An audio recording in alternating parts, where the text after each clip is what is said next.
Okay. I am going to call to order the Town of Andover Board of Selectmen meeting, regular meeting for Monday, July 14th. I'm getting started at 7:01. Our first order of business is the Pledge of Allegiance. I pledge allegiance to the flag of the United States of America and to the republic for which it stands, one nation, under God, indivisible, with liberty and justice for all. Item 2 is public speak. We're going to start with Kathy and Mike Palazzi.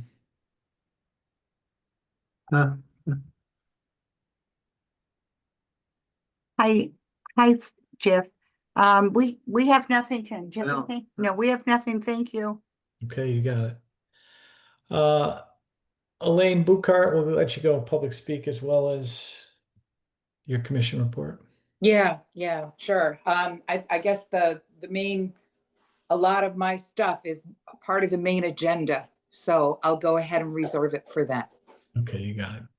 David St. Laurent.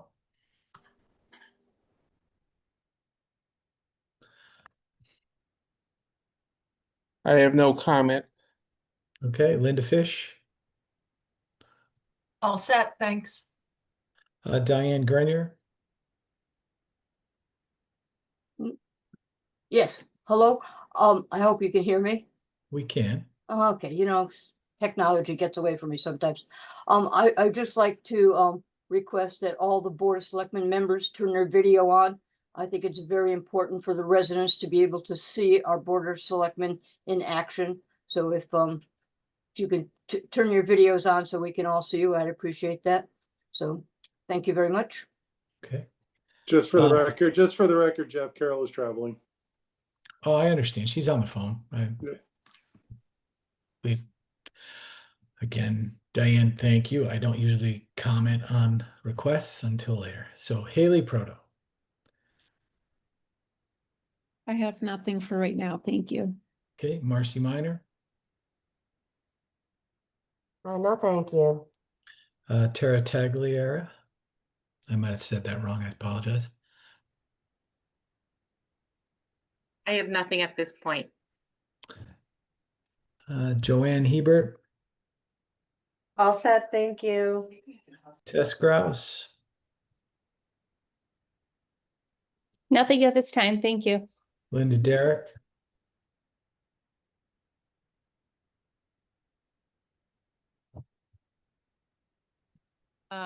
No, I'm good. I'm good for now. Thanks. Just here to talk about whatever we're going to talk about. Okay, Kimberly Person. I'm all set, thank you. Sorry, Linda. Leanne Hutchinson. Yes, hi, thanks. I wanted to thank Eric for the content of his letter that's in your packet regarding the delays at the Bunker Hill Road Bridge. And I think it's a very well-worded letter. And as you can imagine, it's not fun having to go around for so many months and be concerned with emergency response times and things like that. So I'm glad to see that the town is doing this oversight. Thank you. All right. Did I miss anyone? Okay, and just for the record, Diane, as Jeff Murray mentioned, Carol Lee is on her phone, so she will not be turning on her video during this meeting, and we'll work toward improving that in the future, but it's okay. Let's move on to item 3, additions and changes to the agenda. Do we have anything that anyone wants to add to this agenda? I would like to add the appointment of 3 additional boards and commissions: Memorial Day, Norton Fund Commission, and the Recreation Commission. Those were all sent in to the town clerk's office, and I do have all the names.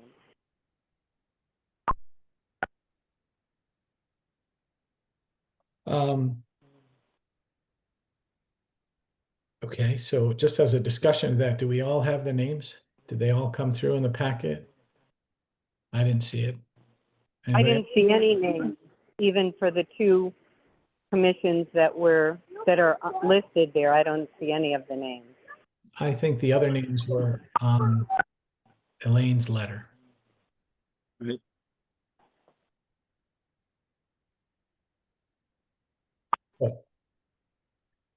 I would rather the Memorial Day, the Norton Fund, and the Rec Commission to let the names come out to us in advance so that we can understand who is on those and,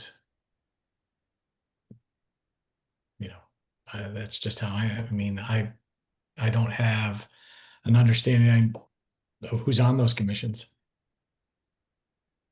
It's just, we had it advertised for a couple of months, and it just, everyone who's currently on would like to be reappointed.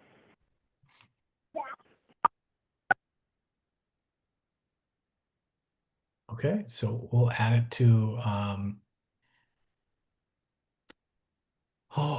we'll add it as 4B and we can talk about it, but anybody have a problem with 4B?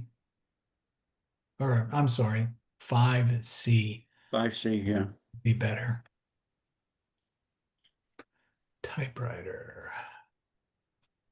5C, other boards, we'll call it.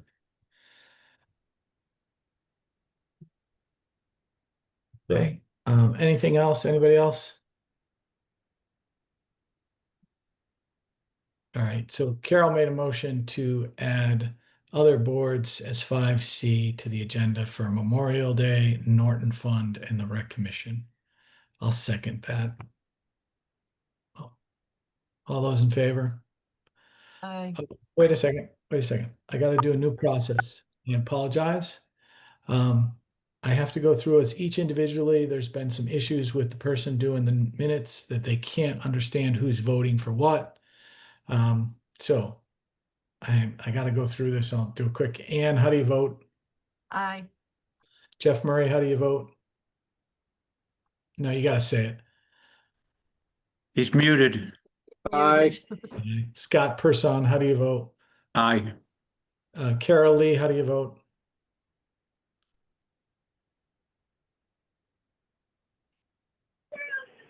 Aye. Okay, and Jeff McGuire votes aye. So 5-0. Sorry, but that's how we're gonna have to do it in the future. Eric has told me that because our votes have been having some problems during transcription, that we need to go individually because we all say it at the same time. Jeff, can we just, if like you said, can we just raise our hand? You could say Jeff Murray's an aye, Karen Kamei's an aye, I'm an aye, Scott Person's an aye. Yeah, I would rather us all do it individually, but Okay. I can on certain issues that are not a problem, Jeff. How's that? Okay, yeah, just saying, Certain just to issues that speed it, just to speed it up. Just be Yeah, fine. no problem. I can identify when we're gonna have a problem. So anybody else want to add anything else? Okay, so we're adding that as 5C. Item 4 is board and commission presentations, Commission on Aging, and we have Elaine Buchart here with us tonight. Hi. Elaine? I want to thank you for letting the Commission on Aging, speak our viewpoints about what we think the community and senior center need when it comes to people running it and directing it. The center's been open for about a year. And for the last year, 2 directors, and they've been doing on-the-job training, basically. There really was no comprehensive list of duties that we were aware of. And both those positions have been part-time hours, not full-time. I think it's amazing what we have with that, with 2 full, part-time people doing this. I know, and I know Kathy Palazzi pointed out to me that originally our first director was actually learning from Kathy all of the things that she was doing for the seniors, including senior transportation, for her to incorporate into the senior center duties. And so that was done, that was done. So even though I say it's a new center, we've never had a center before. We've had all of these things before for seniors, including senior transportation. Now, we have an active community senior center, and most of the senior needs are being met right now. It's pretty amazing, all the things that are going on. But we do need to add community activities, and these are mainly evening and night and weekend activities because, you know, the adults are working during the day and the kids are in school a lot. During the summer, you know, we've got a little bit more freedom with kids, but it's still the parents' work. Now there's a need for a full-time director. We feel strongly there's a need for a full-time directory who can be in charge, who can grow the center, who can stay with us, who wants to stay with us, as opposed to someone working part-time. That might not be a sustainable position. They might not be able to always work part-time. You'll find a lot more people who want a full-time job that they can stick with. Also, that person needs to direct volunteers and any part-time people that we have working for the center. I do have in the packet a write-up, and it's quite a few things that we wrote. That talks about all the things that the Community and Senior Center director needs to do. And we have running the day-to-day activities of the center, as well as creating new activities as needed, including coordinating lunches and the providers of those lunches, communicating all of the activities that are being offered to the town in an effective manner, combination of newsletter, website posting, Facebook page, emails, phone calls. And this requires building a current list of emails and phone numbers. For some seniors who aren't tech savvy, phone calls are the only effective way to communicate with them. Running, scheduling, and reporting on senior and disabled transportation services, as well as maintenance of the vehicles. Investigating, applying for, and reporting on any grants available for community and senior centers. Plan and run senior trips, work with other centers to coordinate shared trips and activities, obtain and assign tasks to volunteers, create an efficient system to keep track of all of that above.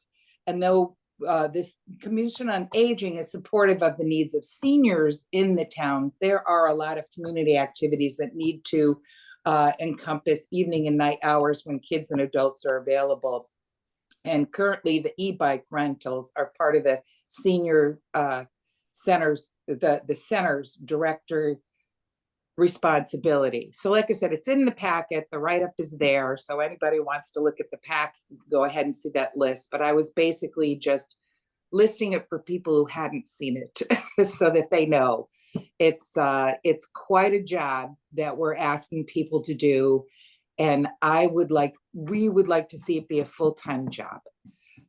We had heard rumors that it was going to be 2 19-hour positions and a 10-hour position. I'm not sure where that came from because I haven't heard any of those discussions in public, you know, in any forums.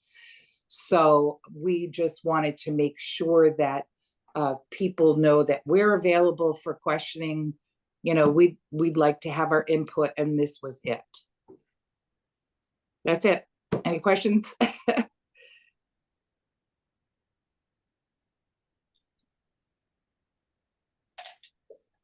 Okay, I'm sorry there. I was on mute. Yeah, I know. Thank you. Thank you very much. Does anybody have any questions for Elaine or the Commission on Aging? Okay. Thank you, Elaine. Thank you. I did notice that in your letter, you also had the appointments. There you go. That's where that was. Okay. All right. Anybody else have anything that they want to add in this area? Okay, we're going to move on to item 5. Item 5A, Commission on Aging. We have a letter also from Elaine, and the Commission on Aging is everyone on the current committee is signing up for the next 2 years. That includes Elaine Buchart, Linda Armstrong, Eleanor Skoog, Kim Hawes, Kathy Palazzi as an alternate, and right now Roberta Doherty as an ex officio member as the municipal agent. Anybody have any issues related to those candidates? No. I'll make a motion.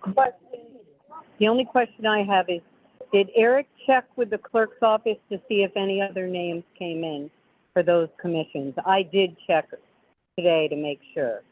Nobody came for the other three.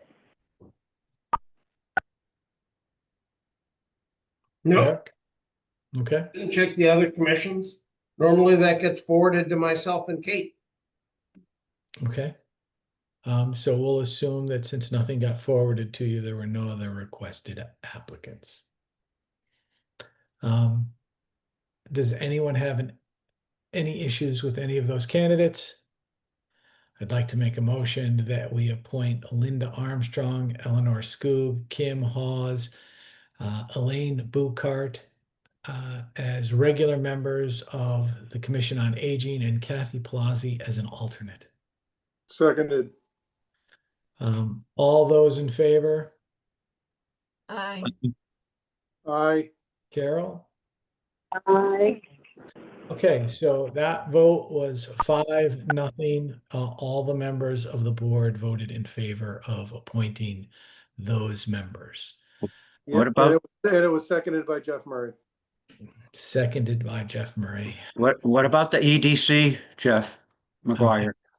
We're getting to it. It's next on the list. 5B, Economic Development Committee.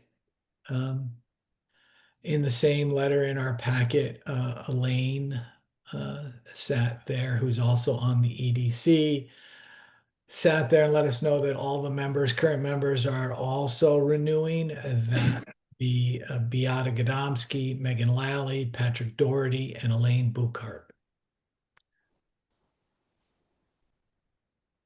All right, and since Eric did not receive any email notifications from the town clerk's office, we're assuming there's no other applicants. So again, I'll make a motion that we appoint those 4 individuals to the Economic Development Committee, and that was Beata Gadomski, Megan Lally, Patrick Doherty, and Elaine Buchart. Seconded. Seconded by Jeff Murray. Go ahead, Carol. I vote yes. Oh, she votes yes. Okay. So we're done with discussion. All those in favor? Aye. Aye. So we all voted in favor. That was a 5-0 vote, and the motion was made by Jeff McGuire and seconded by Jeff Murray. There was an email sent to us from the Wetlands Commission,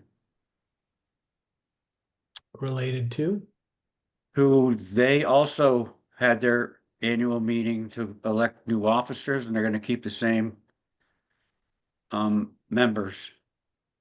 Let's approve that next month. Let's put that in the packet and sit there, and it's kind of the same thing I would honestly do with the Memorial, the Norton, and the Rec Commission. Can't we just do it? It's already, they sent it to us today. I did not see that as I was reviewing the information. Let me go look at it. I have it if you need me to. I'll read it off if you want. Go ahead. That would be So perfect. The Wetlands Commission elected new chair and vice chair at the meeting last night. It's a post-election member list, reappointed to another term with the commission. The chair is Duncan Fife. Vice chair is Megan Lally.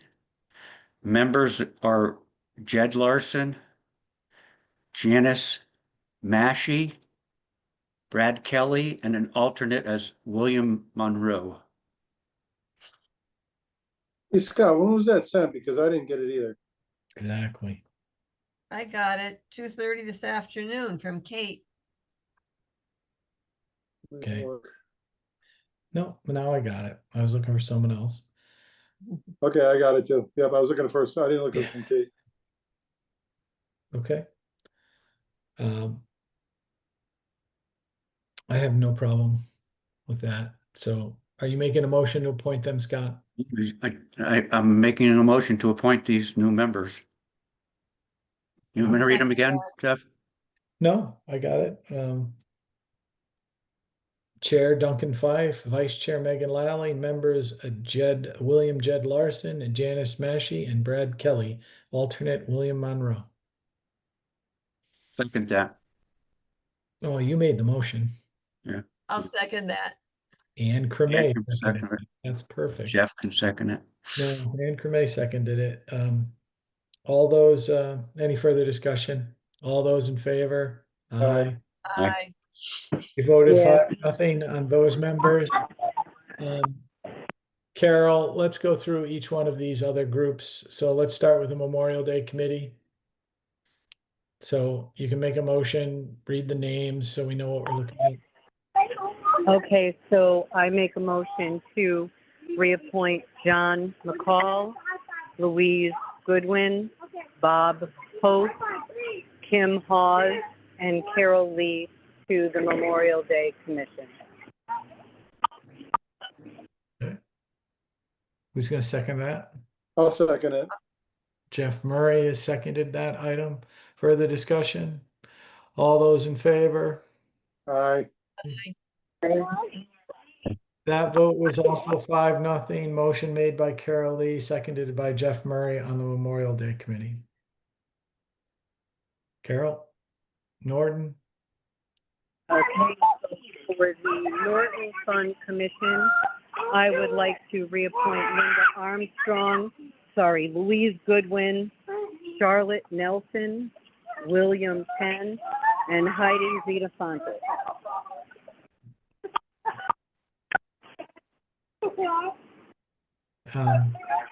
What was the last name? Heidi what?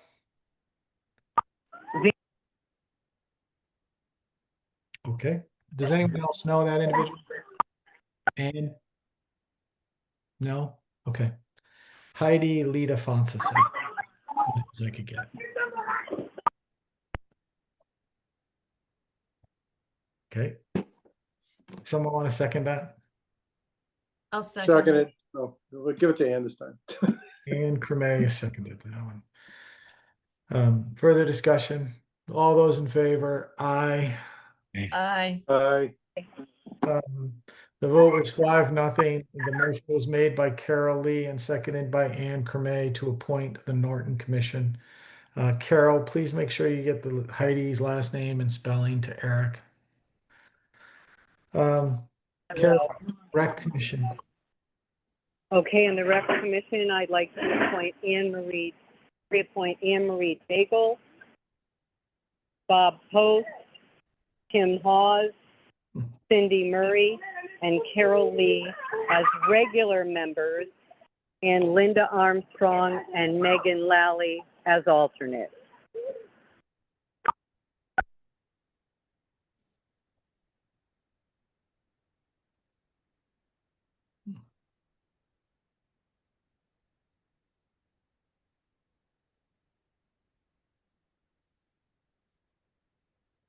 Someone want to second that? I'll second it.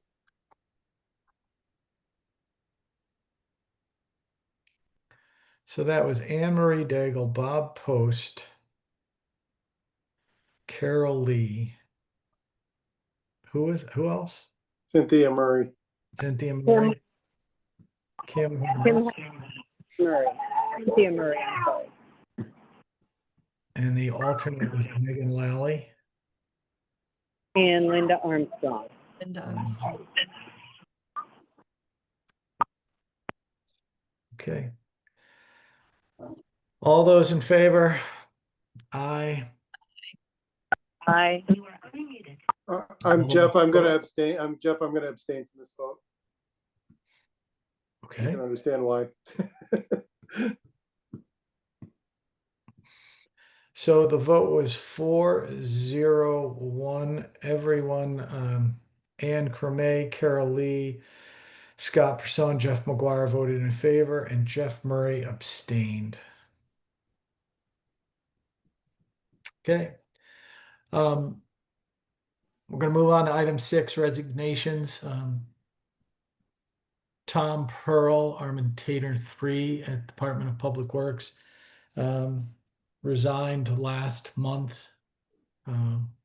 Hence the reason we're trying to fill an additional position. Anything else we need to deal with on that, Eric?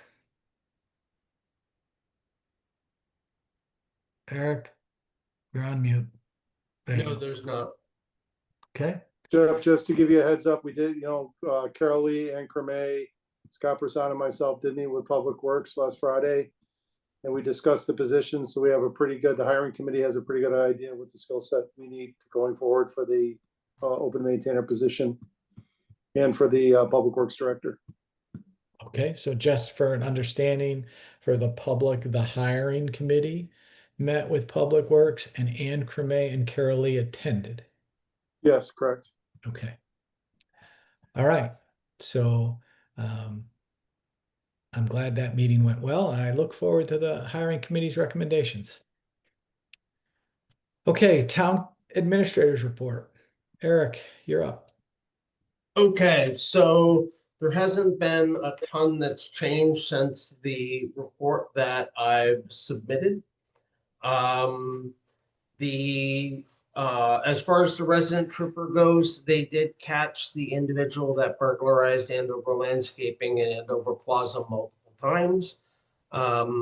They burglarized a number of things in a number of towns and were caught by the Connecticut State Police.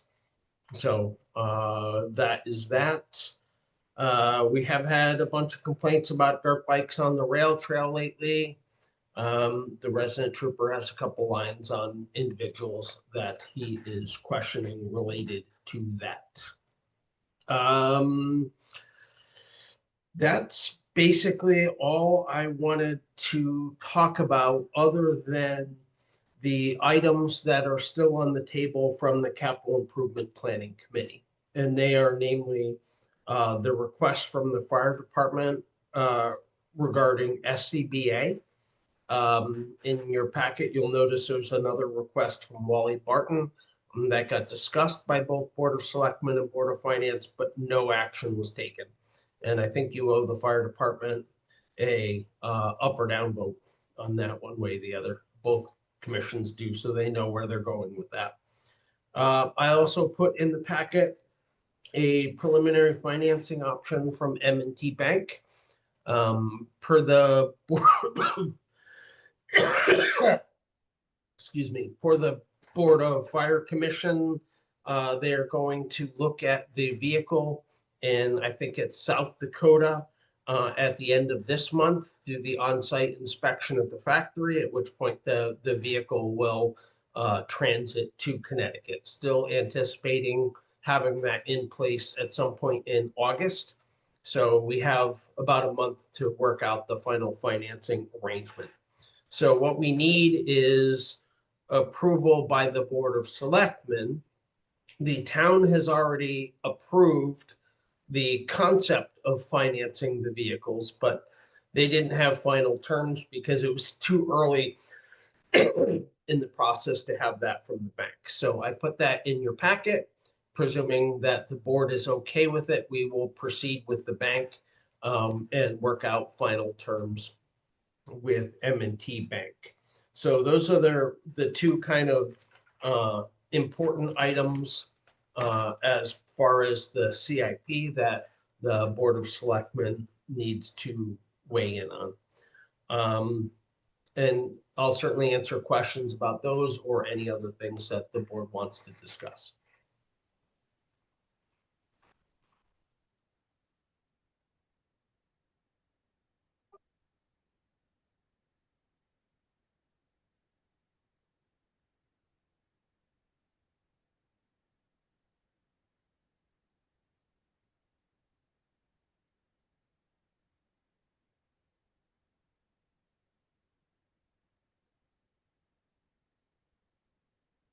And for reference, the stuff on M&T Bank starts at about page 34 in the packet. And the note from, sorry.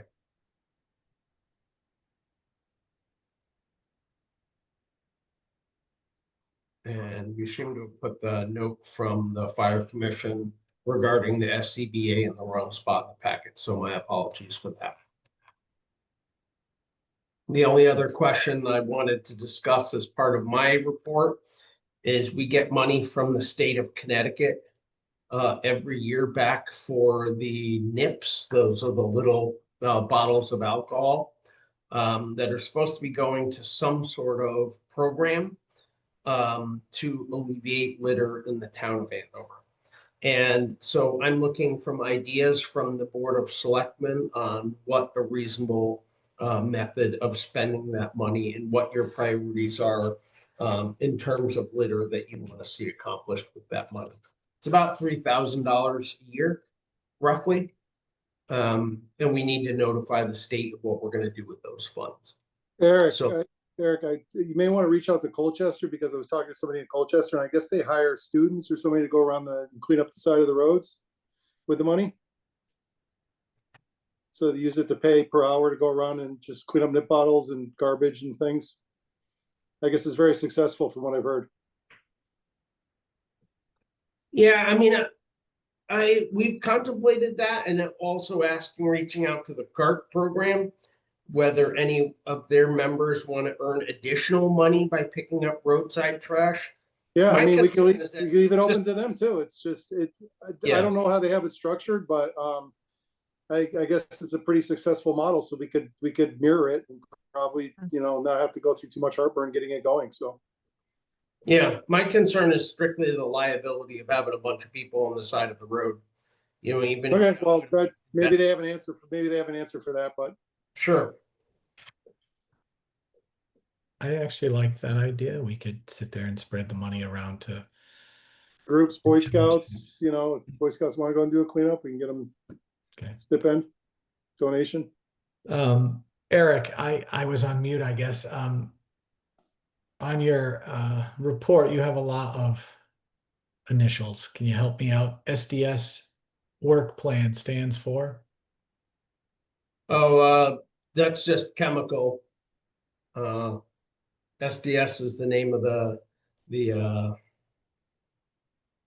I don't remember what it officially. They're basically the material data safety sheets. They used to be called MSDS, and now they're called SDS.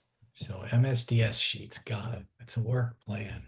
Okay, so material safety data sheets is what they're called in my world. Okay, I got it. They're not actually called that anymore by international convention. They're now called SDS, not MSDS. Okay, easy IQC.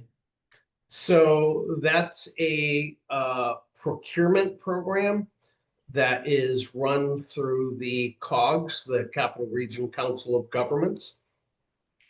It's basically pre-bid contracting that a lot of towns are going to for public works projects. Okay. Item 6, you have MOAs with the union are acceptable to the union. Did you include them in the packet? I did not include them in the packet, Can you send them but I to- did send them to all the Board of Selectmen members prior to the meeting. Because you wanted them as early as possible to review. So I did not repeat them in the packet. Okay. Let me look at that.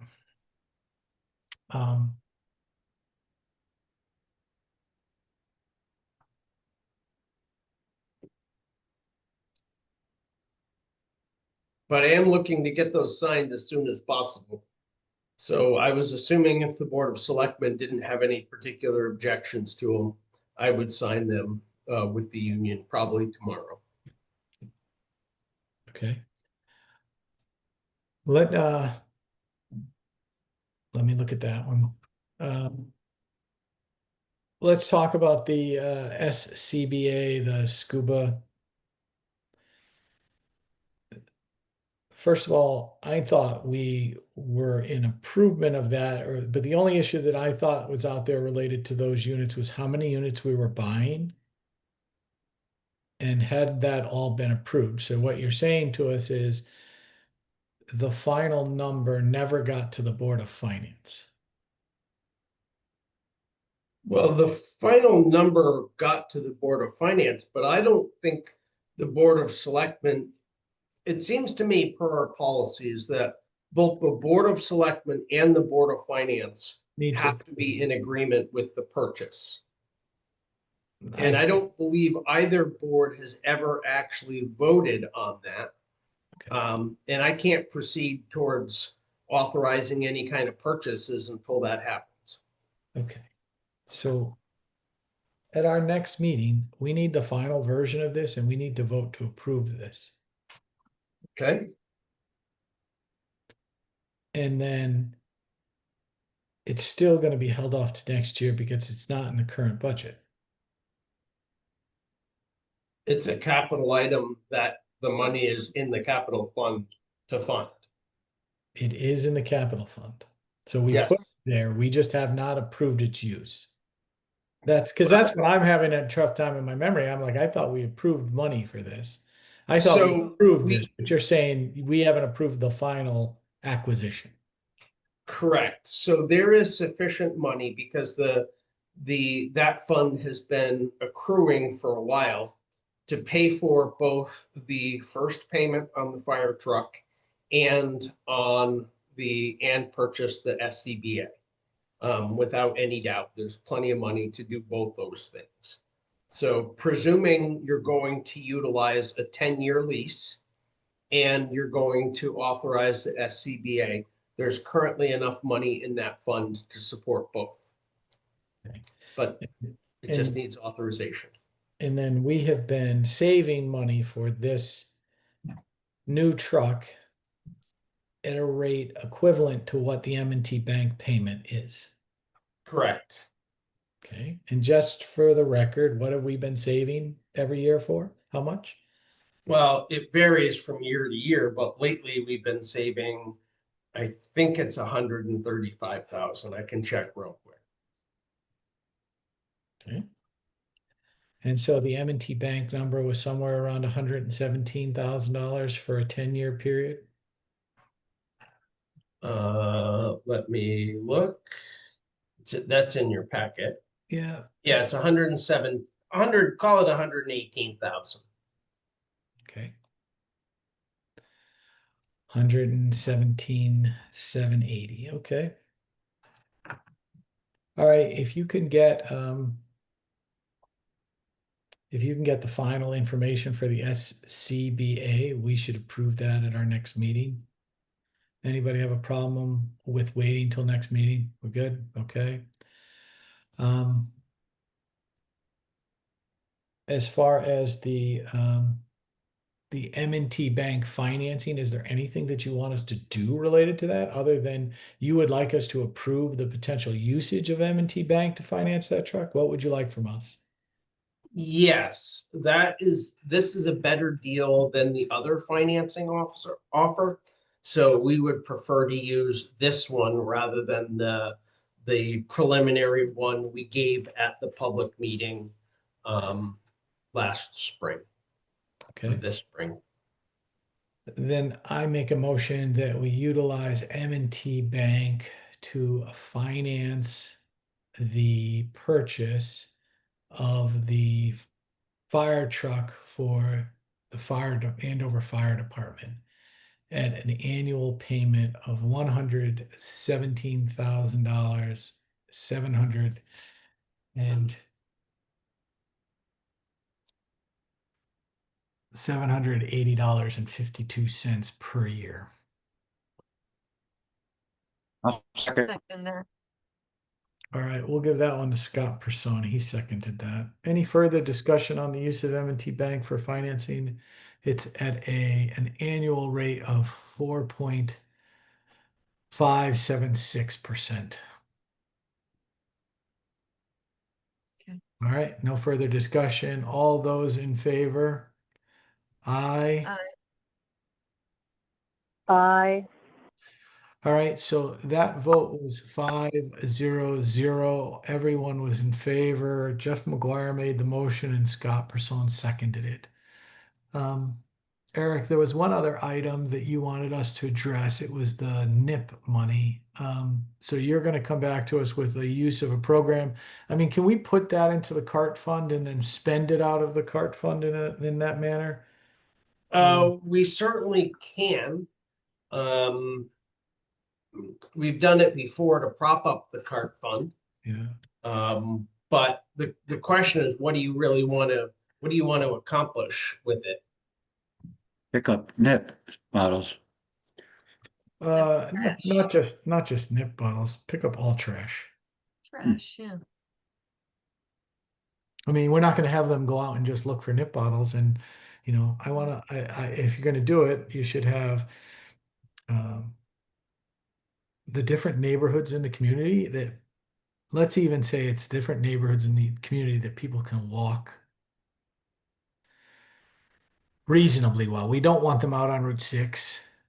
But if they're in any other local road, the lake area, over where Ann and Jeff live, Scott, sorry, no one will be picking up trash on Route 6 in front of you. I already But pick it up. you already pick it up. I pick my trash up. Yeah. You're a good. I mean, we could structure it so they have to wear a safety vest or something like that. And if people want to volunteer their time picking up, maybe we use it as a donation to an organization in town. If they want to volunteer their time for an organization, we donate on behalf of them. I think it's a great idea. So if you can sit there and see, Eric, how much effort and energy that would take to implement, that would be great. And then we can use that money. But if we have to pick a place to put the money, does anyone have a problem with putting the money in the cart fund right now? No. Because what the treasurer is asking is where the money coming in from the state is going in our report. So like if you went down to what page is it? 89 in our packet. She wants to know where to put it, either there in a revenue side of the P&L or in the fund side. Right? So I say we put it in the cart fund right now. I mean, Right there. are there any restrictions in the money going in the cart fund, Eric? Yeah, there's a ton of restrictions. Every bit of state money comes with a bunch of restrictions. I mean, No, we that have wasn't what I asked. I asked, is there restrictions for the town for the cart fund? nope, not that I know of. Because yes, there's state restrictions and I understand that, but I want to make sure that like if we put it in a fund and that fund had restrictions on us and we sat there and wanted to now take it out and we get into issues with other residents, oh, that money went into that fund and you're not supposed to do X with it. We all just talked about utilizing it for a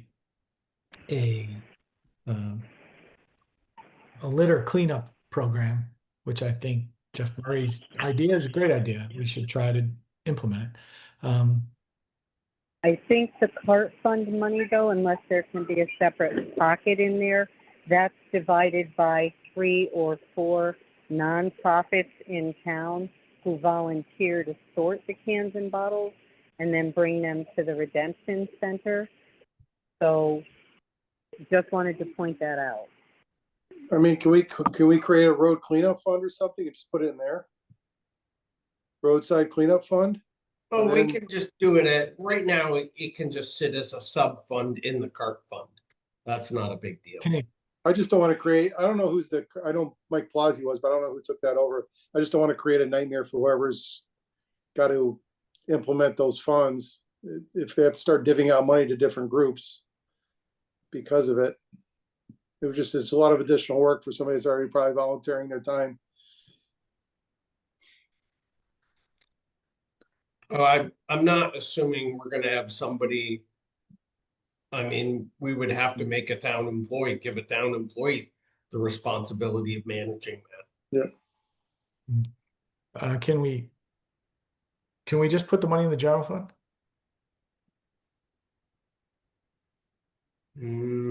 Probably not. Okay, then let's just put it into the cart fund and put a sub fund in there. Do whatever you need to do to keep that money isolated so that we can utilize it for a potential litter cleanup program. So, make a motion that we authorize the treasurer to put the NIP money, another acronym, in the cart fund. for use as a funding mechanism for a litter pickup program. Second that. And Creme second. Any further discussion on that item? All those in favor? Just want to make sure before we vote, we're gonna be able to pull this money out, right? 100%. Well, we put it in with the caveat that it's used for a litter pickup fund, so Okay. if somebody says we can't do it, then our vote is, I just don't want to have input in that fund and not be able to transfer it out. That's. yeah, I know. We I can think pay we are- anything we want out of that fund. Okay, as long as we have the management over that fund to transfer it to wherever we need to. I don't want to get pigeonholed into putting in the car fund and not be able to do anything with it. Okay. So, All right. okay. All those in favor? Aye. Aye. All right, that was also 5-0, motion by Jeff McGuire, seconded by Ann Creme. Okay, Eric, is there anything else we need to address that's coming out of your report? Not that I know of, you hit on the big ones. Okay. So we made a motion on the M&T Bank, we made a motion on the NIP money, and we're waiting on the respirator packages for next month so that we understand exactly what we're approving. Okay. I will let Wally know to resubmit those. Okay. All right. Item 8, old business, discuss and act upon community center signage discussion.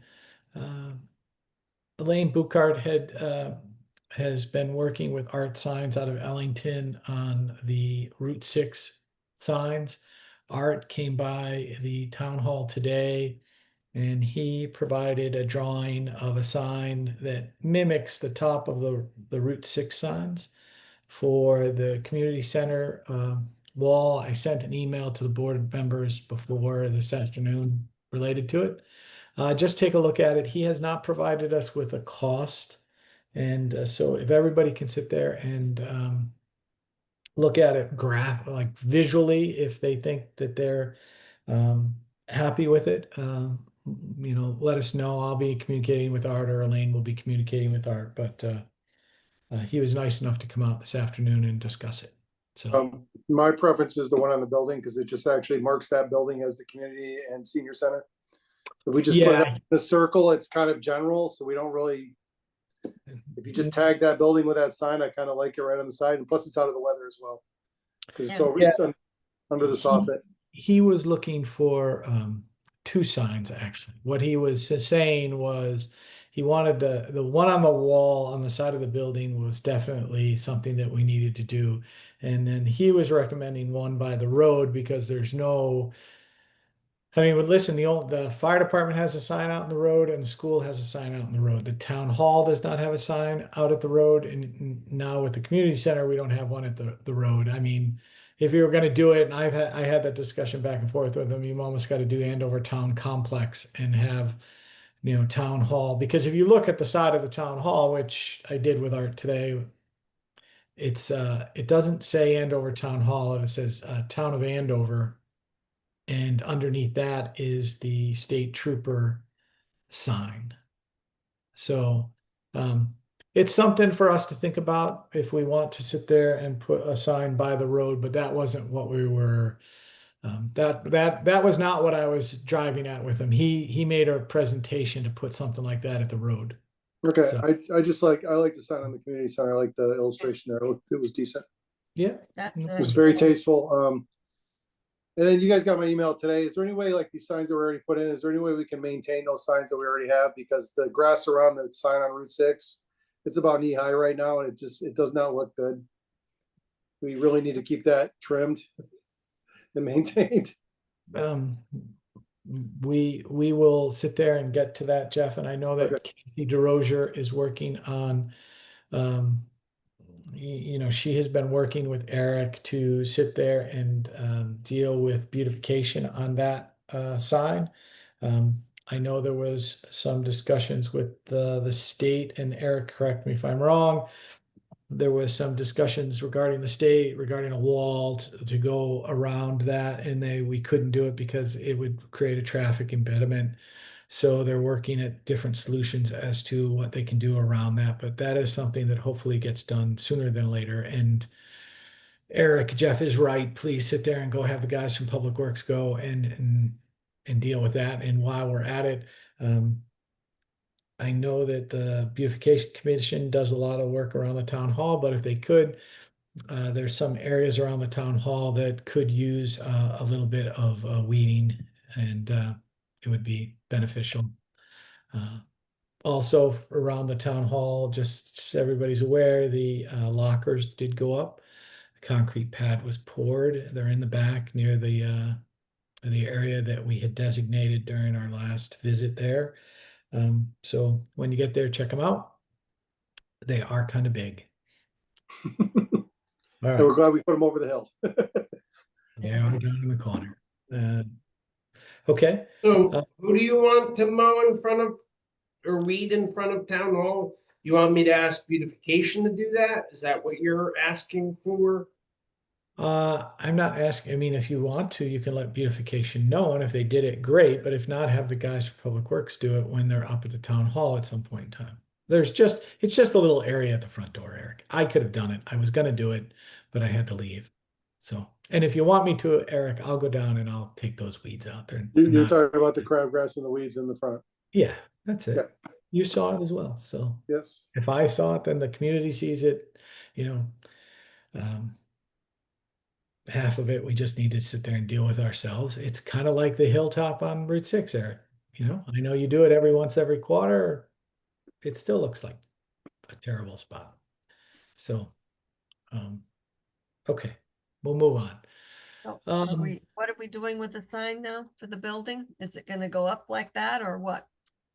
Well, we're waiting for him to give us a quote, so we all know the number okay. related to it. And All once this was, hey, this is the potential visual. If no one has a crazy opinion about the visual, I think we goes. It follows along the signs on Route 6. The signs on Route 6 look nice.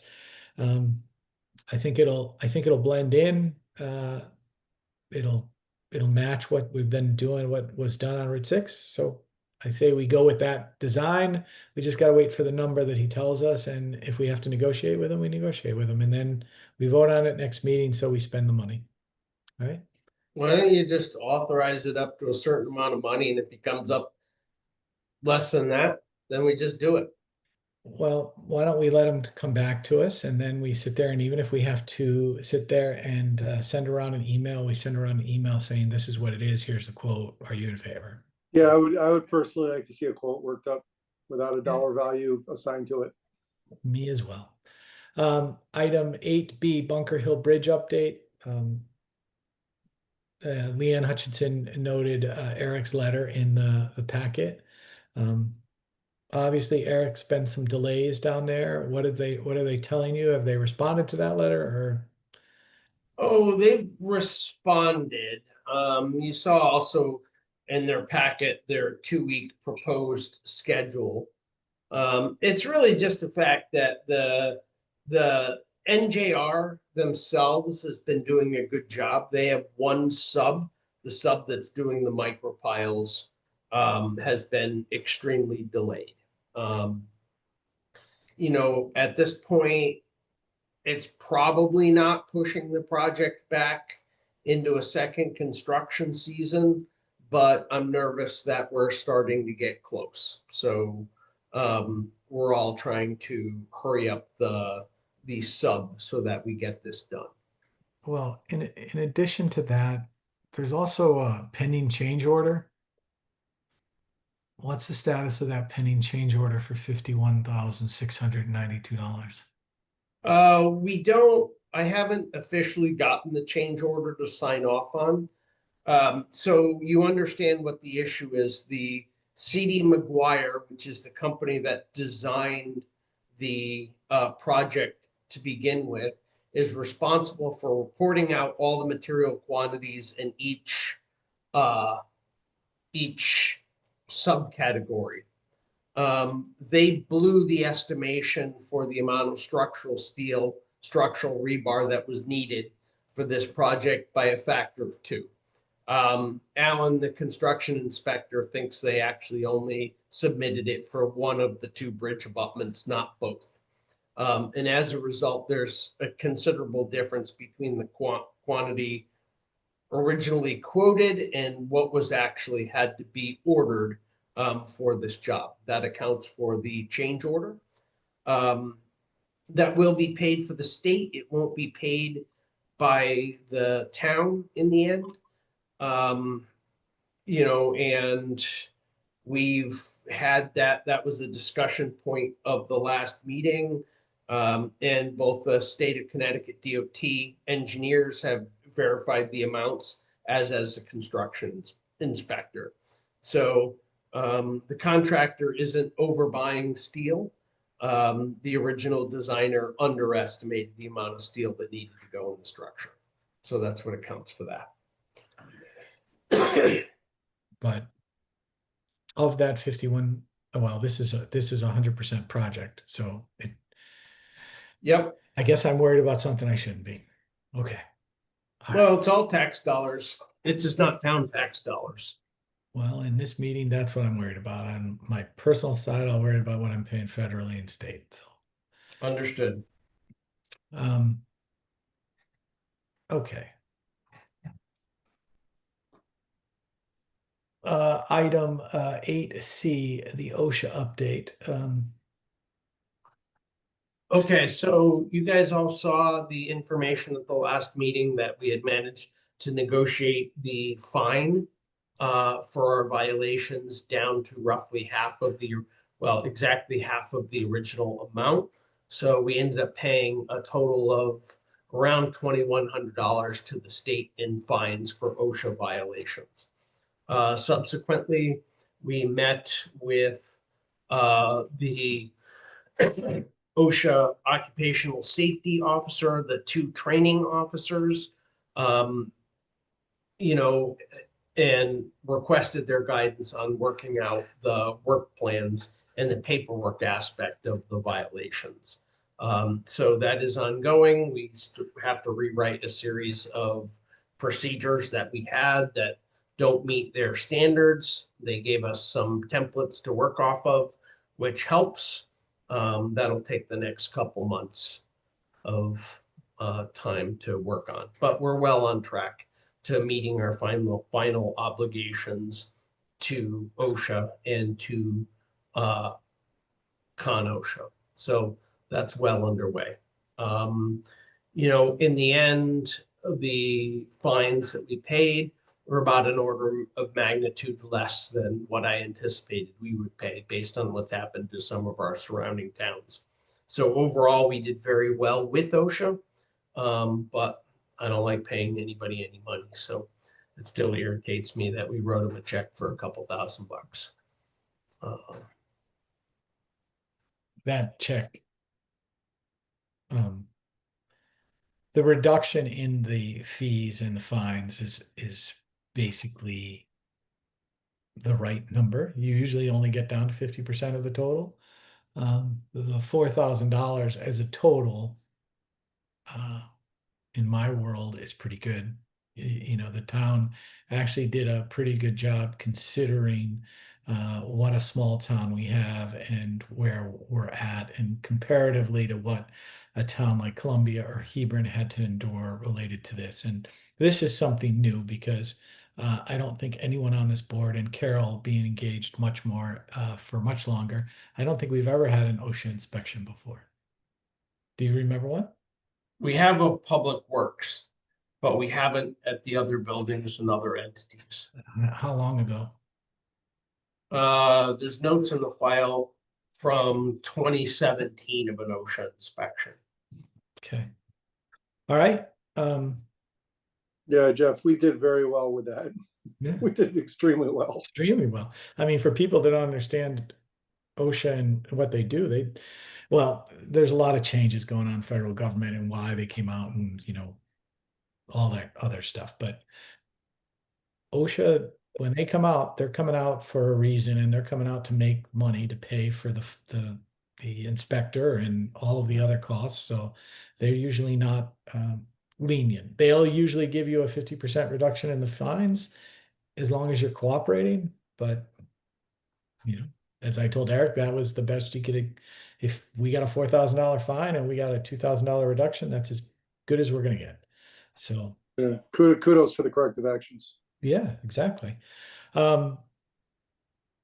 The information that's in our packet related to asbestos, is that part of the OSHA findings?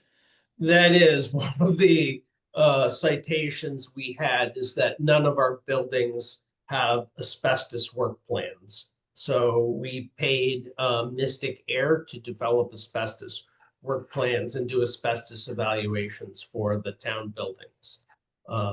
Unfortunately, as you've read, there was plenty of asbestos discovered as part of the project. Not that that comes as a huge surprise, but we are going to have to be aware of that in the future if we were to undertake any sort of significant renovation of the town hall. Yeah. Okay. We would be in for some pretty stiff asbestos abatement. So deal. the primary issue, I mean, there is a lot of things in there that I'm just like, that just doesn't make a lot of sense to me. The one thing that does is the vinyl floors and the composite flooring, you're going to have to encase rather than tear up. So when it gets to the point that someone's in that situation, that this information has to be brought to them. I Okay. mean, every building has got that stuff. It was Everybody. widely used. It's very commonplace. If we have to pull tiles up, it's not a major deal. As long as it's not friable right now, it's not a big deal. Yeah. And then didn't we do the roof down at we did the roof at the DWP probably right when you started, Eric, right? Correct. Was that Correct. one the roof? I mean, did we encase the old roof, or did we do the? No, we tore off because we already had 2 layers on it. So we tore off and re-roofed that roof. So I was a little surprised to see a bunch of stuff popped up for that. I know the lower shed roofs. That's why when we tore down the old building that used to contain the what do you call it? The boiler, the old boiler building. Everything in there contained asbestos. Well, that's why I was surprised to see it on the report, and that we might want to modify or have them modify the report, because there are certain things in there. Now, I don't know if it makes any sense other than it's a document that stays in our file forever. But I didn't notice that, and I was like, that didn't make any sense to me. So anyway, Yeah. So everything was sampled and tested? no. They only So tested. it was just a visual observation. Yeah. It could Okay. be. There's a big difference between visual and actual testing. No, yeah. They only tested one item. Yeah. Correct. They tested a flooring piece. Yeah. Which all 7 by 7 tiles are asbestos. Yeah, exactly. They tested a brown vinyl piece of flooring, is my Yep. guess. And 99% chance it's asbestos, but 7 by 7 or 9 by 9. yeah. So Right. And all this really says is that if you go to do a significant renovation of the windows, or anything like that, you have to test before proceeding, because you can't, in a building of that age, there's an assumption that it's probably asbestos containing material. correct, but my only issue is Bryce sat there and just labeled everything. So I'm just saying, it doesn't. I understand what Jeff's saying. I understand what I would do if we were going through and doing the renovations. It's just, it's documented and it's all there. But next to every one of them, Jeff, it says not tested. No, I know it says not tested, but also it's there. Presumed. It's like when I get a test, Presumed. it says presumed. Until you actually sample it, it's presumed. Yeah, but Correct. we want to tear out sheetrock in one of these buildings. We've got to have it tested. I mean, come on. So anyway, whatever. It's something for Yeah, because it's not the sheetrock, it's the actual Joint compound. Joint compound. So Okay. I've run into it before. Trust me, it's sticky and it's not expensive to do it. We just test it if we do it. It's not a big deal. Yeah, but the thing is, I don't want to test everything now. No, No, just if we're we not have testing anything. only At the point anything where you we're just actually gonna do it. Yes. anything you disturb and you can become friable, you want to test. Yeah, but my issue is that it's all there on a list, that some of it doesn't need to be there. So, but anyway, Yeah, anything on that list we disturb, we should just test it and call it a day. okay. And we'll do it 20 years from now when the town, Yep. do we have enough money to renovate the Department of Public Works building and the Yeah. library and everything else. It's not going to go anywhere sitting there where it is now. Okay, so 8D, water fountain at the Andover Museum. Eric, updates on this? I'd hope to have the water testing back by now. The sample's been taken, but we don't have water quality testing on that, so I have nothing to report on that at this point. Okay. 8E, a food truck discussion.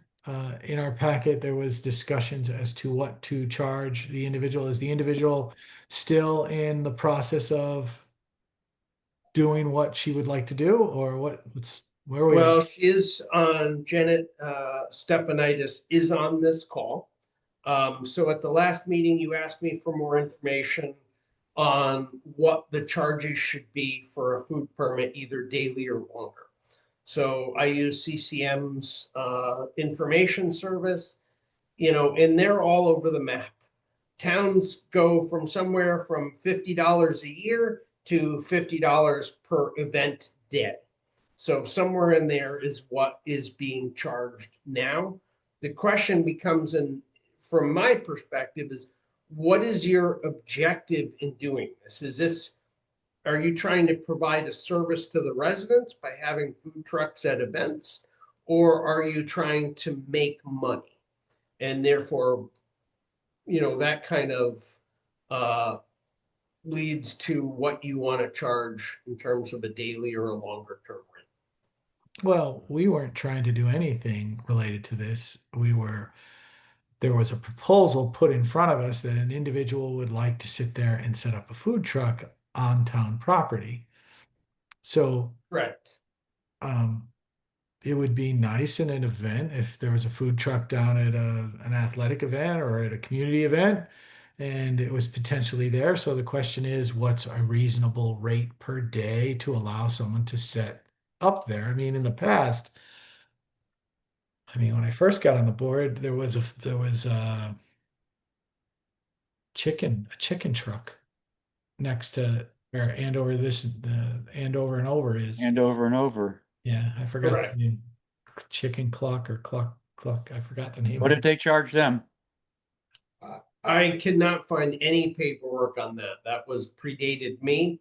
I remember when Dave had and I remember him going through planning and zoning and getting approval. But in terms of what they charged, I have no idea. Listen, this is, if Janet wanted to sit there and do a truck, I would have no problem. If she wanted to set up on town and she knew she was coming to get a permit and the permit was $50, $100, and she's got to make money if she's going to do this. Yes, she's providing a value to the town, and the town's got to get a little bit of money for utilizing the land. And because if we don't, we're going to have 20 food trucks there, dumping all over us. So I have no problem. I think we do it as we look at it. If she does it, we look at it as uh, we start one number, and then if she's successful and it's valuable to the town, and the town she can make money, and the town can make a little bit of money, that would be great.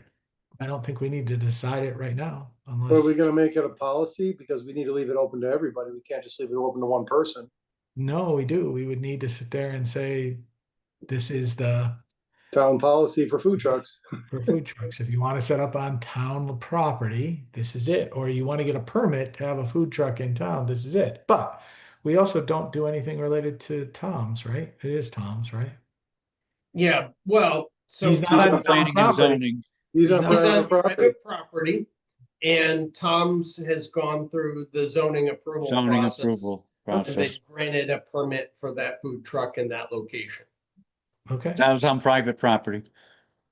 Private property, and the planning and zoning department has given them approval. Correct. Perfect. all good to go. So Janet could sit there and find private property within the town and set up on private property if she got the approvals from planning and zoning. Correct. Correct, but we're not discussing that. We're discussing town property. If she sets up on I'm town just property. giving Janet a little bit of information. Oh, Right. yeah. Understood. Well, I'm just wondering, should we set up zones or areas that we can food trucks can set up and then set up a fee structure and then go from there? Sure. I mean, we shouldn't just let everybody set up in any corner they want. Just make areas that they can set up, and you want to set up there for the day, it's X amount of dollars, and there's only one legitimate property, and that's the fields. we could set up. You could set up on Lake Road right there on the pull off. Next to Andover, you can put one in there too. I'm just talking Lake Road. Andover's parking lot. That parking lot always drives me insane because you're pulling in and then you're pulling out. It's a terrible location. I mean, I never thought that was a good location, even when I was pulling in there to get my kids ice cream back when they were 5 and 6. What about the parking lot of Lake Road? No, we could do that. Yeah, I'm just saying there's certain areas that food trucks can set up, and we make those areas and just put a fee to it. If you want to set up through the day, that's the fee. Okay. Why don't we sit there and for the next meeting come back to this and address the areas that we think they would be in there, and let's discuss what we think the reasonable fee would be for someone to do that. But you got to realize, we're going to get a lot of different potential people if it's successful. So correct. Okay. Route 6 has got a high traffic count, so it may be lucrative for somebody to set up there. Might be lucrative for them. Yep. Okay.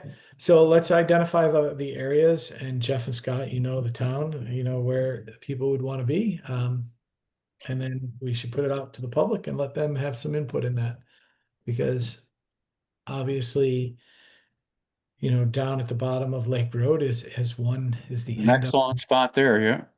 Say that again. Excellent spot there. Yeah, it would be an excellent spot right there. Ball field on Saturday mornings. Yeah. Okay, so what guidance are you giving the applicant at this Put point? together the areas that could be used for her food truck. Who is doing that? Well, food truck. It's for any food truck, because we have to keep. We just can't keep it for one person. We have to open it for everybody. So the discussion here is the board is going to identify areas of interest that we could discuss and set up as potential areas for a food truck. And Janet can communicate with the members of the board as to what she sees. So, I mean, really, there is the area next to Andover and Over. It's a town commuter lot. There's the ball field in the 2 different locations. And there is the area at the end of Lake Road. Is there anything else that anybody sees? We don't want anything at the Veterans Park, right? No, that's what we just talked about. Veterans Monument Field. Veterans Monument. No. Veterans we were talking about Monument, no. Veteran Monument, no. I would say that would be no. No. Yeah. All right. Just so we know. Okay. Okay. Let's for our next meeting, if there's any other areas that in the town that people might consider, we'll talk about them. Like, what if they were having a function up at the school or the town hall? Could have also a permit for that. Bring all the areas next meeting that you think would be viable, and we'll put them onto an. Do you want to get together and then we can talk to the applicant and see what her thoughts are too? Okay. Probably save a lot of time. Yes, get her thoughts, and we can get this worked out for the next meeting. Okay, 8F Andover Finest update. There was something in the packet, Eric. I don't remember where it was, but we have not in the past discussed a committee for that. We have always discussed open applications for Andover's Finest. And then the Board of Selectmen went over them bi-yearly. Yeah. Wasn't it? Yeah, but we haven't done a very good job of soliciting And we haven't done a very good job of keeping the applications, even though I know that's what it was in the packet, is that there is a list of prior applications that were provided to the town. So what we should do, Eric, is by the next meeting, get that list together and get that directly, not in the packet, but to the board members so that we can see what's up. Okay. 9A, discuss and act upon senior driver coordinator. So right now, Linda Derrick is been doing that job. She has graciously attended our meeting. So Linda, if you have a second, can you just give us a quick understanding of what you've been doing in that position? Yeah. Um, Sorry, I put you on the spot. no, I was just sort of organizing my thoughts. So, people call and tell me when they need a ride. And then once a week, we put together a schedule for the drivers and kind of hammer it out over the weekend and then go forward. There are sort of two categories. One is getting people to the events at the community center, and the other is getting people to their individual appointments. So for the month of June, we had 100 rides to community center activities, and we had 40 or so rides to appointments. July looks like it's on the same track. Okay. So what? No, go ahead. Go ahead. Yeah. So that's there's been a couple of other items like oil changes for the vehicles, insurance card, the sort of fly in the ointment is that one of the drivers transitioned his primary loyalty to Bolton, only, giving us available time that he had when he wasn't working for Bolton. So that's been somewhat difficult and irregular, but we've been working with it. But Okay. we have interviews for several drivers on Wednesday morning. My understanding is that we received more applications even than we're initially interviewing. So that was really good. And what? I'm so sorry. You are doing a good job is basically what I'm getting. Well, I'm certainly trying to. There was a gap, when Tess was fired suddenly, there was a gap of information. So still to this day, people will call and say, "Do you have my appointment? I'm just checking to see if you have it. I made it a long time ago. Do you have me down for an appointment on Wednesday?" No, we don't, because we didn't know. That just sort of was in the ethers.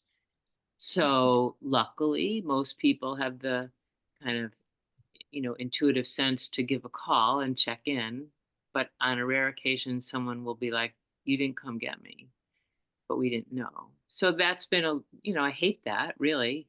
That's awful. Nobody wants that. There's a lot of vulnerability in needing rides to your appointments. There's a lot of uncertainty, and our drivers are really great, and mostly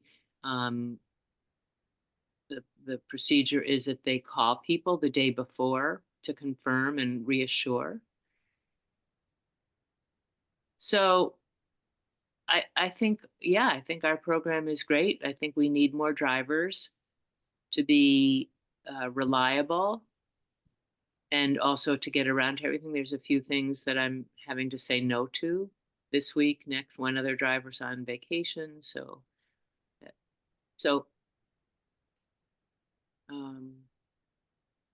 Yeah. And personally, originally, Erica and I talked about a 3-month, which would take it to the middle of August.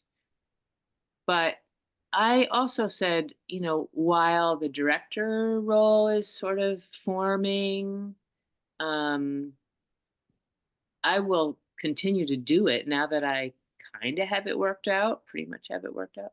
I'd continue to do it for consistency's sake before there's another or a better alternative, rather than be just done August 15th and there's again a gap of no one to hold that. Okay, Thank you, Linda. thank you. Eric, do you have any issue extending Linda's term as senior driver coordinator? No, I'd be happy to extend it for the next 8 to 10 years personally. Okay. Do we need to make a motion to do that, or? Yes, we do. Who'd like to make that? You can go ahead, Jeff. I'll second it. You know, Bob Burbank never made a motion. You know, But you know what? I will make a motion if you would like me to. I would love you to. Okay, I'd like to make a motion to have Linda Derrick continue being the transportation coordinator past her original commitment of August, was it 15th? Yeah. Correct. Past August 15th, with an end date to be determined. I'll second that. Scott Person seconded it. Further discussion? All those in favor? Aye. Hey, Aye. Aye. All right. So that was 5-0. The motion was made by Jeff Murray and seconded by Scott Person to continue the employment of Linda Derrick in the senior transportation coordinator role. Linda, thank you very much. It's greatly appreciated, everything you do. Yeah, thank you, Linda. I haven't heard any complaints about the transportation side. So Oh, good. you're doing a wonderful job. So keep it Good. up. Go, You Eric. know, Oh, We have a lot sorry. of really, really, really great elder folks. Mhm. Really great. And I have so much gratitude to the program personally, and it's really nice to be able to support it for others. Well, thank you. Thank you so much for stepping up and doing it. Sure thing. Okay, Linda, Is there, thank you. excuse, is there any more applications for the drivers, Eric? Well, we're going to talk about that. Can we do that right now? So 9B, senior transportation drivers. So I know Eric and Linda talked about it. They have some interviews related to drivers, and normally the board approves driver hiring. So Eric, what is your anticipation number of hires you're thinking? I want at least one. I would actually be happy to hire 2 more drivers since, we have a bunch of holes in our schedule. I would be happier having 4 drivers on staff rather than 3. But it also depends on how many hours the individual. Part of what we do in the interview process, one is find out whether somebody's a candidate we even want to offer them a job. And 2, understand how many hours they want to work, because in the past, we've had drivers that only wanted to work 4 or 5 hours a week, were willing to drive and fill in, and other people insisting that, if they were going to do it, they needed to be working a full 20 hours a week. So our goal is to secure people that are going to work well with seniors, number one. That's the biggest priority, and have the correct licenses, or willing to get them fast. And number 2, have the flexibility, because sometimes we only need somebody for an hour, and that's a hard thing if somebody's driving in, doing a 1-hour run, getting paid for 1 hour, and then driving home.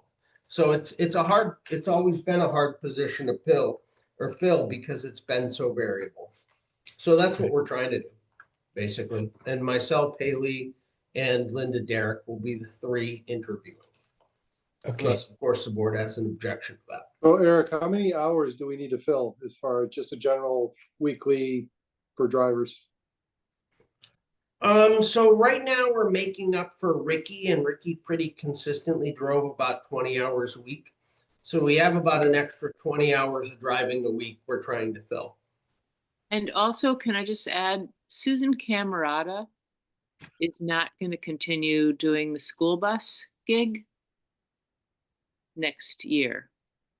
So that's a different job, but an additional one that we have to fill. Actually, that's one the school has to fill, not we have to fill. Uh-huh. We only provide the vehicle for that. Oh. Okay, good to know. All right, so what my question is, should we authorize the hiring committee to hire drivers up to a certain number of hours at this meeting and let them decide who they want to hire? 100% agree. Okay. So Because I don't want to hold this up. I want to make sure I trust their judgment, and let's just let them hire whoever they feel is fit for the position. that would be perfect. That's why it was on the agenda. I'll second that. Okay, so Jeff Murray made a motion to allow, you want to make the motion, Jeff? How many hours do we need, Eric?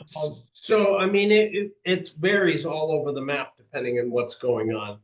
But typically, we're looking to add about an extra 20 hours of driving a week in general.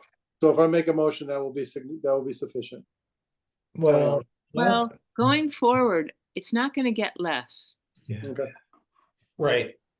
So what you're doing is, what you got to do is you got to just let the hiring committee for this hire the people that they need, and then the hours will be filled in as the That's job. needed. Yeah. So you Right. can't really sit there and say hiring for up to 20 hours, Jeff, because you're gonna hit a cap, and then Well, they do have a budget restriction. well, no, they have a budget, and honestly, the transportation on senior transportation has always gone over budget over the last 3 years. Yeah. Well, maintenance, yes, but But not not on the hours. driver end of things. No. Not the driver end. Okay. So we budget annually for about 2,000 hours of total driver time for the town. Which is 40 hours a week. Correct. And you're saying We you're have- about a half capacity right now. Yes, we have 2 drivers currently, but neither of them necessarily wants to work. Neither of them is too excited about working 20 hours a week for the town. So if we yes, made a motion for up to 30, to hire 2 drivers for up to 30 hours a week. Eric, wasn't there something back a few years ago when there were drivers that were working 25 and 30 hours and you cut them back to no more than 19 and a half due to MERS and health benefits? so I will get into that. Yes, we restrict all the drivers that we have to working no more than 19 and a half hours per week. Because if we go over 20, we're responsible for paying into the retirement fund. And since most of them are seniors to begin with, and they're probably not going to work for the town long enough to take advantage of that, it loses money for the town and it loses money for the person, and nobody gains anything. So yes, we do that. And that is written right into the personnel policy and the driver handbook. Okay. So Jeff, how do you want to make the motion? Is it a total number? Well, Or how do you- just how does- hire appropriate level of staffing? Okay. I'll make the motion to authorize the senior transportation hiring committee to hire the appropriate amount of drivers at the appropriate amount of staffing. I don't know how else to word it. Okay, that's fine. Right. I'll second it. Further discussion. So the goal is to allow Eric, Linda, and Haley to hire as quickly as possible the appropriate drivers to be able to handle the volume of rides necessary for seniors in the town of Andover. Right? That's the goal. That's what we're wanting to have happen as quickly as possible. Anybody else? Okay. All right. All those in favor? Aye. Right. Carol? Scott, did you raise your hand? Yes, I did. Okay. So I'm assuming, Carol, you said yes because you clicked in, clicked out. Yes, I, Okay, so the vote on that motion was 5-0. The motion was made by Jeff Murray, seconded by Jeff McGuire, and it was a 5-0-0 vote.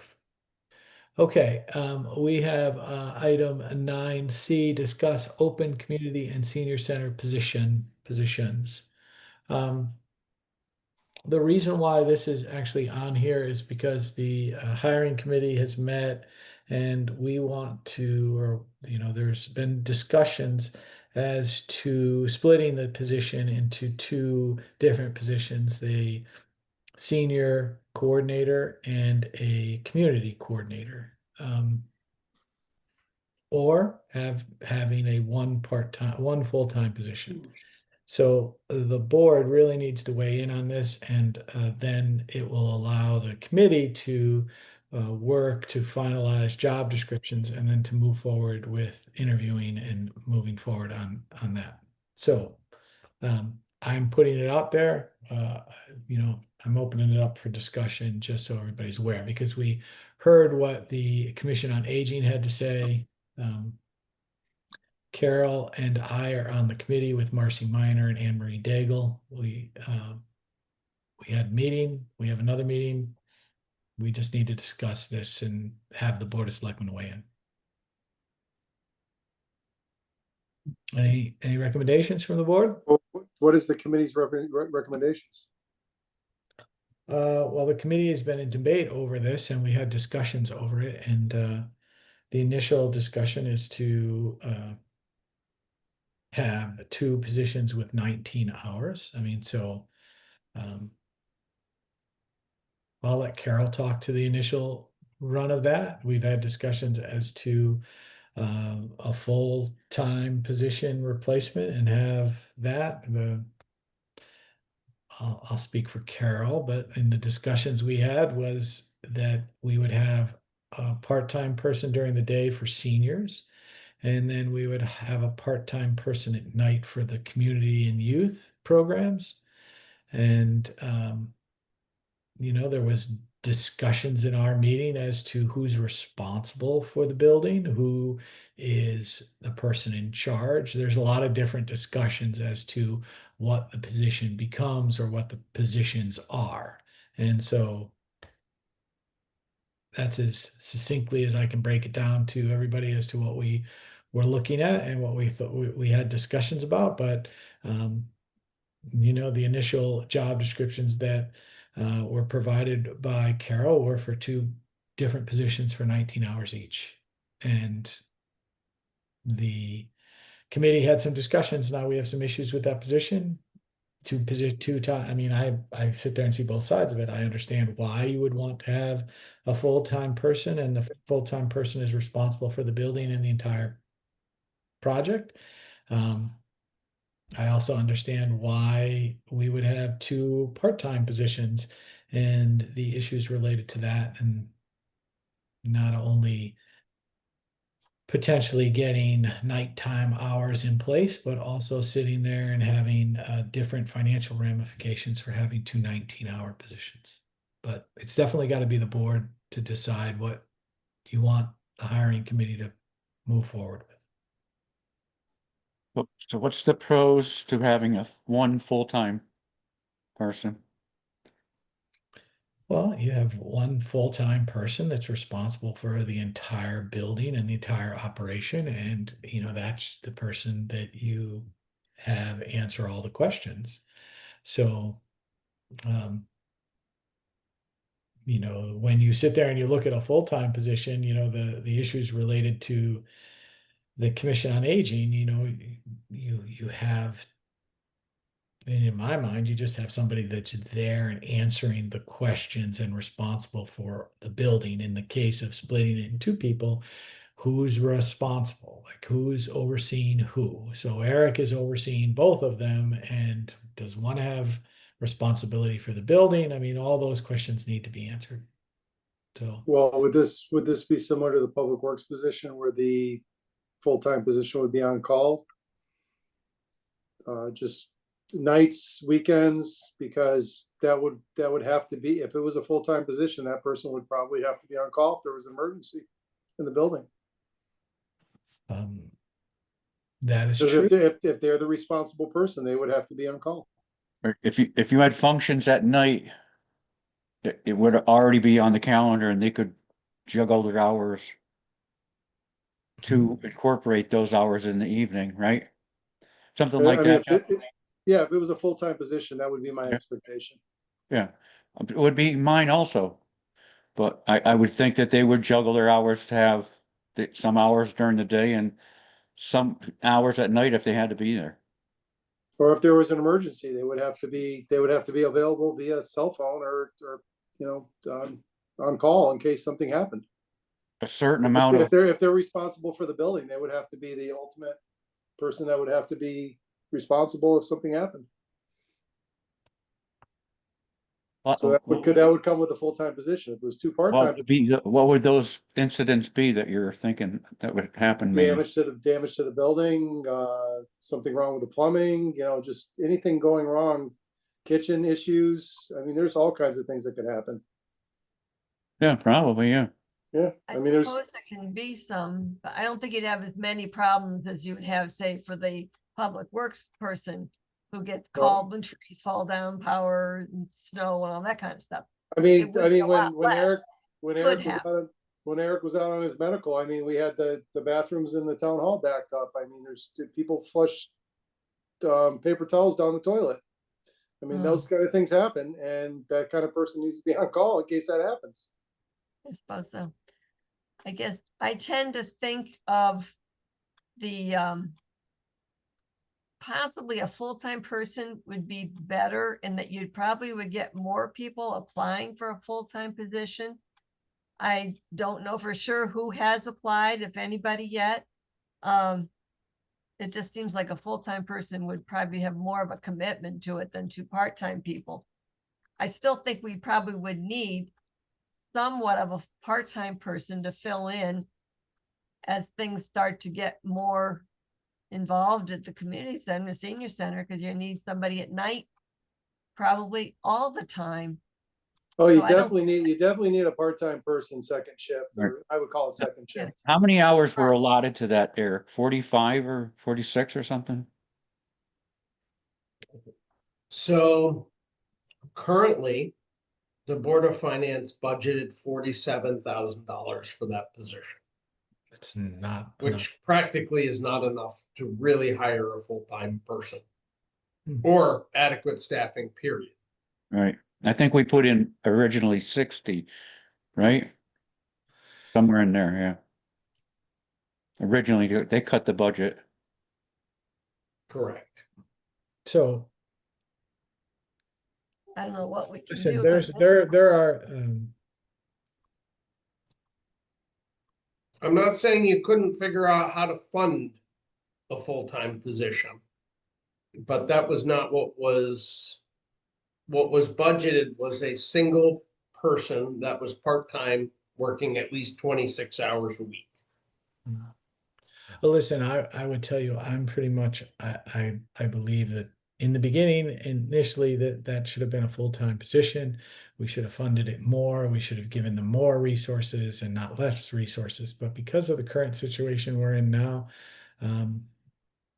I've come to the belief that it's better to split the position into two different positions.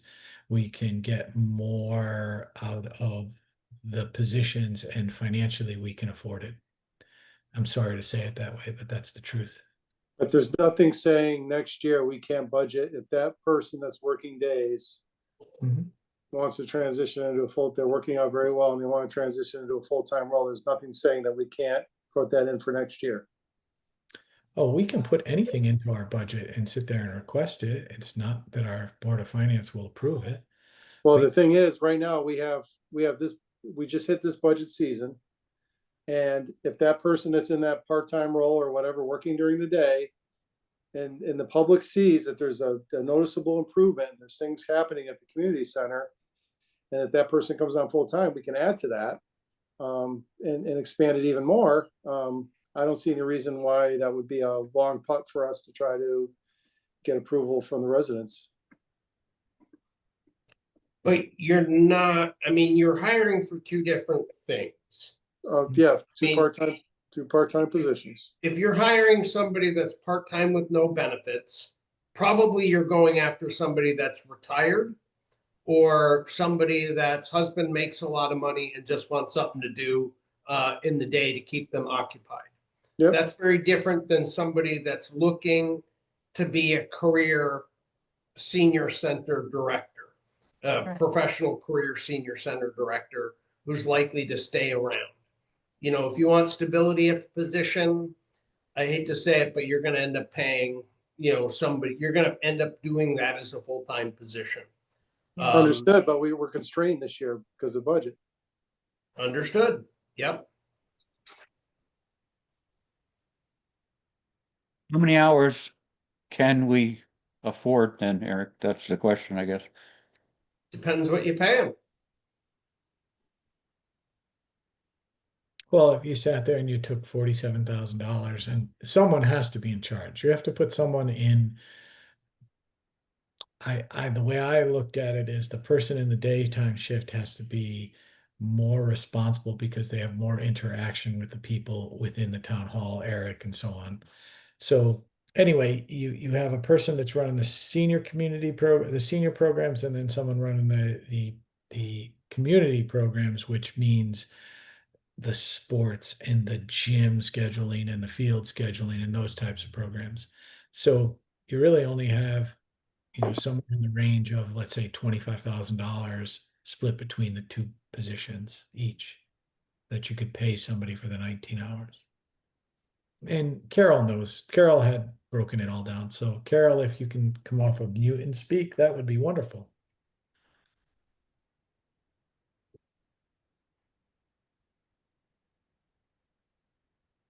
Okay, so unfortunately, I don't have anything with me, and I'm trying to flip-flop back and forth on my phone to look at things, and I'm not doing a very good job of it.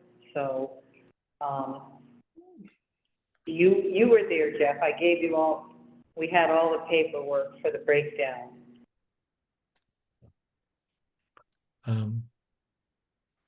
I didn't have those numbers, but I'm just sitting there going, if Eric goes, we got $27,000 budgeted for that position. There's other money that's budgeted for other line items that we could kind of go in and access. You're really looking at $25,000 per position.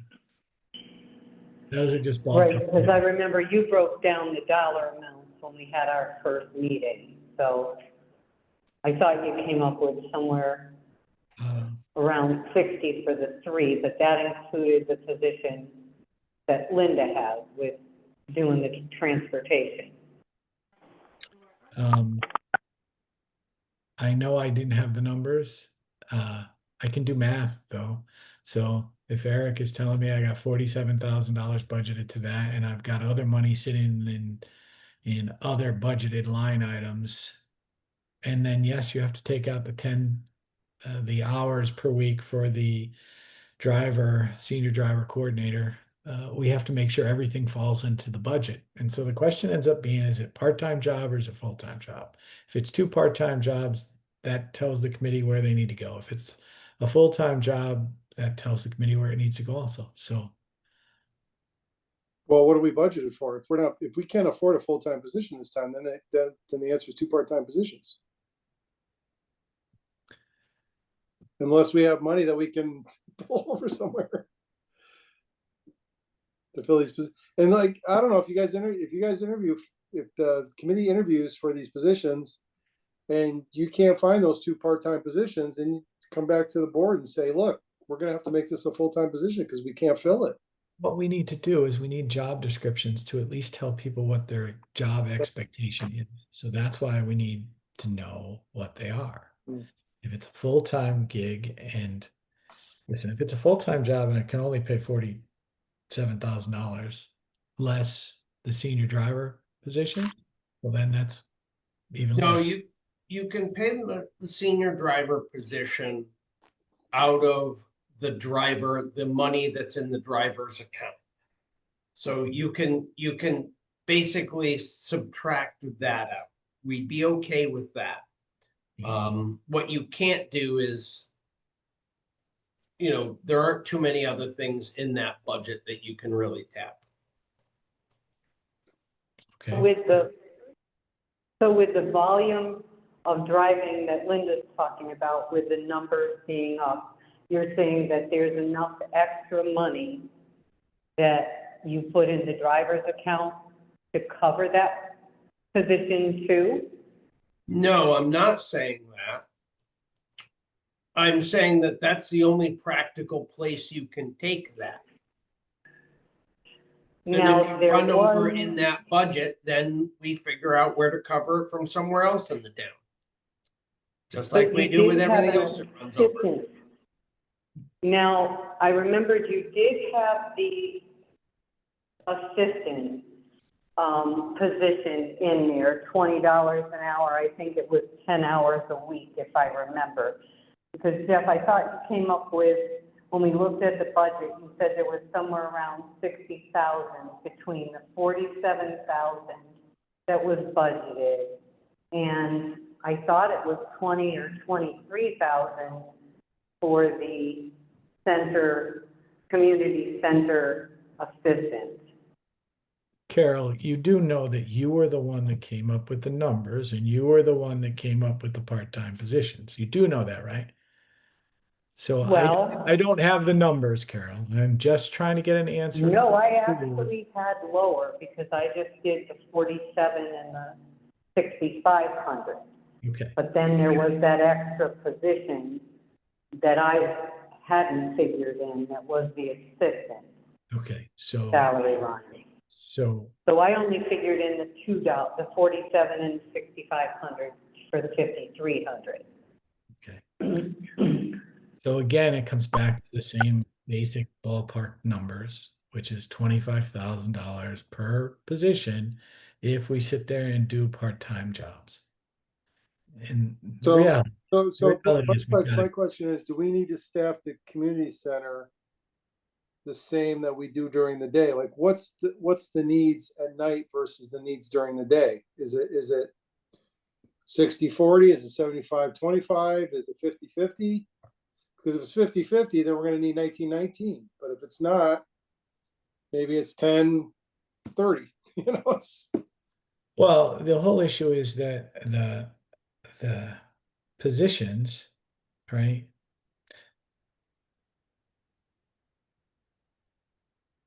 You're going to have to go. I'm just sorry. Like there's so many issues going on related to this. You're going to end up having to be at 19 hours per job for this current year. It is what it is because of the situation that we've put ourselves in. And the person at night that's doing the community side of this does not have a job description, does not have an understanding of what they're doing. Our current, and Carol was our past town clerk, all of the issues related to the programs such as basketball and those types of things were funneled through the town clerk's office. That's not going to happen moving forward. That would happen with this person in this part-time position because they would be handling the scheduling of the gymnasium. They would be handling the scheduling of those programs and collecting all of the money related to those programs. The nighttime person? That's what I would think. Okay. Yeah, but how many hours do we need after, what I'll call second shift? How many hours do we need a week second shift? We have no idea because we don't have any nighttime programs, Jeff. But what I'm trying to say is, can we add more hours to the daytime program and make that a full-time position and then keep that an assistant part-time position for nights? It puts you into a different, there are issues that are caused by doing it that way. Okay, I'm just putting it out there.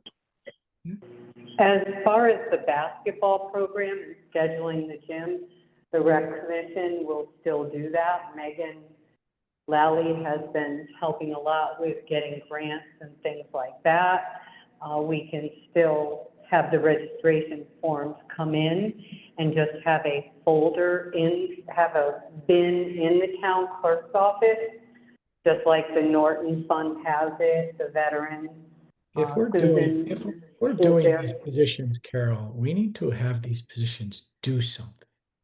So this position, sit there and do that. This position needs to be in control of the facilities for the town. It's gonna be the same thing when the pickleball courts come online. They need to be done in a manner that moves us forward. So I'm just. Yeah, they need, the other I mean, I board think they need to member. be scheduled, the fees need to be collected, and people need to be scheduled for use of those courts. Yeah. And same thing with basketball. It needs to move to a different level of what we're doing. We're gonna pay these people and we're gonna sit there and ask them to do things. They can't be, the rec commission needs to work with these people, not these people work with the rec commission. And that's what I said with Haley. I think the rec commission needs to transition into more of an administrative direction focused committee. And then let these part-time positions execute what they want as far as programs. You're right. The rec commission needs to be an idea group that says, hey, listen, we'd Yes. like to get this done for the benefit of the community. How can we work with you to get it done? And then the person that's in that role would sit there and do some legwork, would come back to the rec commission and say, we need volunteers to do X, Y, and Z. And Exactly. Megan Riley can work with this person. I have no problem with that to help set up the schedule. But And look at attendance of all these programs. Like if one program's not being attended by a couple people, then we drop that program, we add another program. yeah. That's what the rec commission should be doing, is evaluating these programs and adding and deleting programs based on need and attendance. Rec commission should be sitting there, in my head, looking at programs that are going to build community involvement and working to help the people that are, and especially if you're going to create a community center position, that community person needs to be the person running all these things and sitting there and making sure that they get executed with the help of the rec commission, but not the other way around, in my mind.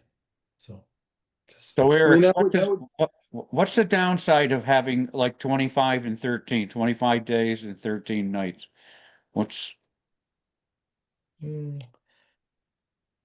you put that person into a position where they have certain benefits offered up to them, and you have other financial requirements that you're going to sit there and deal with. So, and I believe, Eric, it's anybody over 19 hours. Anybody 20 hours and over is eligible for MRF per the personnel policy. At 26 hours, then they're offered health care also. To me, it's like what the board, listen, it comes down to, if we had enough money, I would sit there and say, hire a full-time person, let them salaried position at X, Y, and Z, and then pay them the benefits and do everything. We're not in that position. We can hire somebody for a little bit over 20 hours and then have them be eligible for benefits and everything else. Or we can sit there and go with this, split them into two different positions, and you're gonna have to keep them both at 19 hours in my head. It's sad, Yeah, I mean, if we this build this, and then the programs get built up to a point where we get the budget season in January, February, and the community center is taking off, and we've got all these programs that are being developed, and the use is really high, then we have a justification to make that a full-time position. Okay. I think those, and that's what we should tell these people, especially the person that takes up that 19-hour a week job. Say, look, if this gets built up to the point where it's a full-time position, it's going to get budgeted as a full-time position next year. Well, I met with Haley today. She already believes it's a full-time position right now. She doesn't believe that she can do as much as she. Now, listen, we've already taken from that position and taken the driver coordinator position and separated it. Yep, and plus there would be another 19-hour position as assistant, and that position wouldn't be a second shift position, maybe totally. If there was nothing going on, those 19 hours a week at night, maybe that person would come in during the day and help. Haley's discussion with me was that the software that we wanted to put in place, that we didn't put in place, would create less paperwork and would make that position more efficient. So that would all be beneficial. I mean, there's a lot of things we could do, and we as a community honestly think small too often. This Right. position was supposed to be a full-time position when we opened the building. That's why we built the building. We wanted a full-time position in there. It was immediately cut by the Board of Finance, and the Board of Selectmen didn't do a very good job of establishing that position and supporting them in the way that we needed to go to it. Where we're at right now, it is what it is. I'm just asking, and I don't want to waste a lot more time. Is Okay, okay, let's. is it a full-time let's position or two look for part-time? two 19-hour positions then. I Yeah. think that's where we're at. Okay. That's what we Yep. can afford. Okay, so is that the motion you made, Jeff? Make a motion to have the search committee look for two 19-hour part-time positions to staff the community center. Okay, someone gonna second that? I'll second it. Some seconded that. Further discussion on that? Carol, anything you want to add to that? No, I'm all Okay. set. Okay, all those in favor of the motion for two part-time positions? Aye. Aye. Aye. Okay, so that vote was 5-0. Now, let me just add, Jeff, I will support, like I said, if there's a need for a full-time director there, after a few months in the next budget season, I will support it. Oh, there's a Definitely. need, Jeff. We both know No, there's there's a need. It's just how we execute toward it. And But we need to show that need. We need to somehow document and show that need. oh, I think the need is there. I think the need has been shown. I think that I think if I got Haley's numbers correct, we have 185 residents that have used the program within the last month. That means that over 10% of the voting population of the community has done that. And then I was sitting there with Haley going, and this is something that Linda Derrick might be able to help us out with. We need a roster, a voting roster of everybody that's over the age of 55 and then over the age of 65, so that we can understand the volume of residents that would potentially have utilization of that facility. But I also, in that discussion, she sat there and Haley told me that there's an influx of people, like the people that are always in the building sit there and see new people coming on and using different services. And yes, it is a grow it, and we can keep working at it, and we're gonna have to, but we have to stop thinking small. We do. I agree. I agree. I do. Well, let's We got a wonderful building there. We should be using it the correct way. Let's lay the bricks and get the foundation built. And I would tell the residents, if you haven't been in that building, you need to go into the building and look in the kitchen. Eric and the team have done a great job. Eric's going to work on getting that hood installed soon, so that we can get residents that want to assist in senior luncheons to sit there and cook those directly in the building. I think that would be wonderful. But the kitchen does look really, it is, other than counter space, it looks great. Does, yeah. Yeah. It's a nice kitchen. A nice kitchen. Room for counters. So am I getting that I'm going to oversee both of these two? So I'm gonna have an additional report. I'm gonna oversee the day person in the community center and the night person. Who's in charge of the kitchen? Who's in charge of the building? Who's in charge of maintenance? Here's what we're going to do, Eric. Because the job descriptions have not been finalized, we will work with you to finalize those job descriptions, and then you can evaluate what is going on, and we will take your recommendations into it. So Marcy, Anne Marie, and Carol and I have another meeting on Wednesday. We'll sit there and go through that. We do that. That is the reason why I wanted the understanding of the jobs, so that we could sit there and get with you to understand what's up. How those report things work, I would probably sit there and tell you you're going to have two reports in my head, but we'll sit there and work that out to your satisfaction. Okay. And actually, Eric, it might not be to your satisfaction, but we're going to work it out to the best we possibly can. All right. Understood. Okay. Thank you. All right.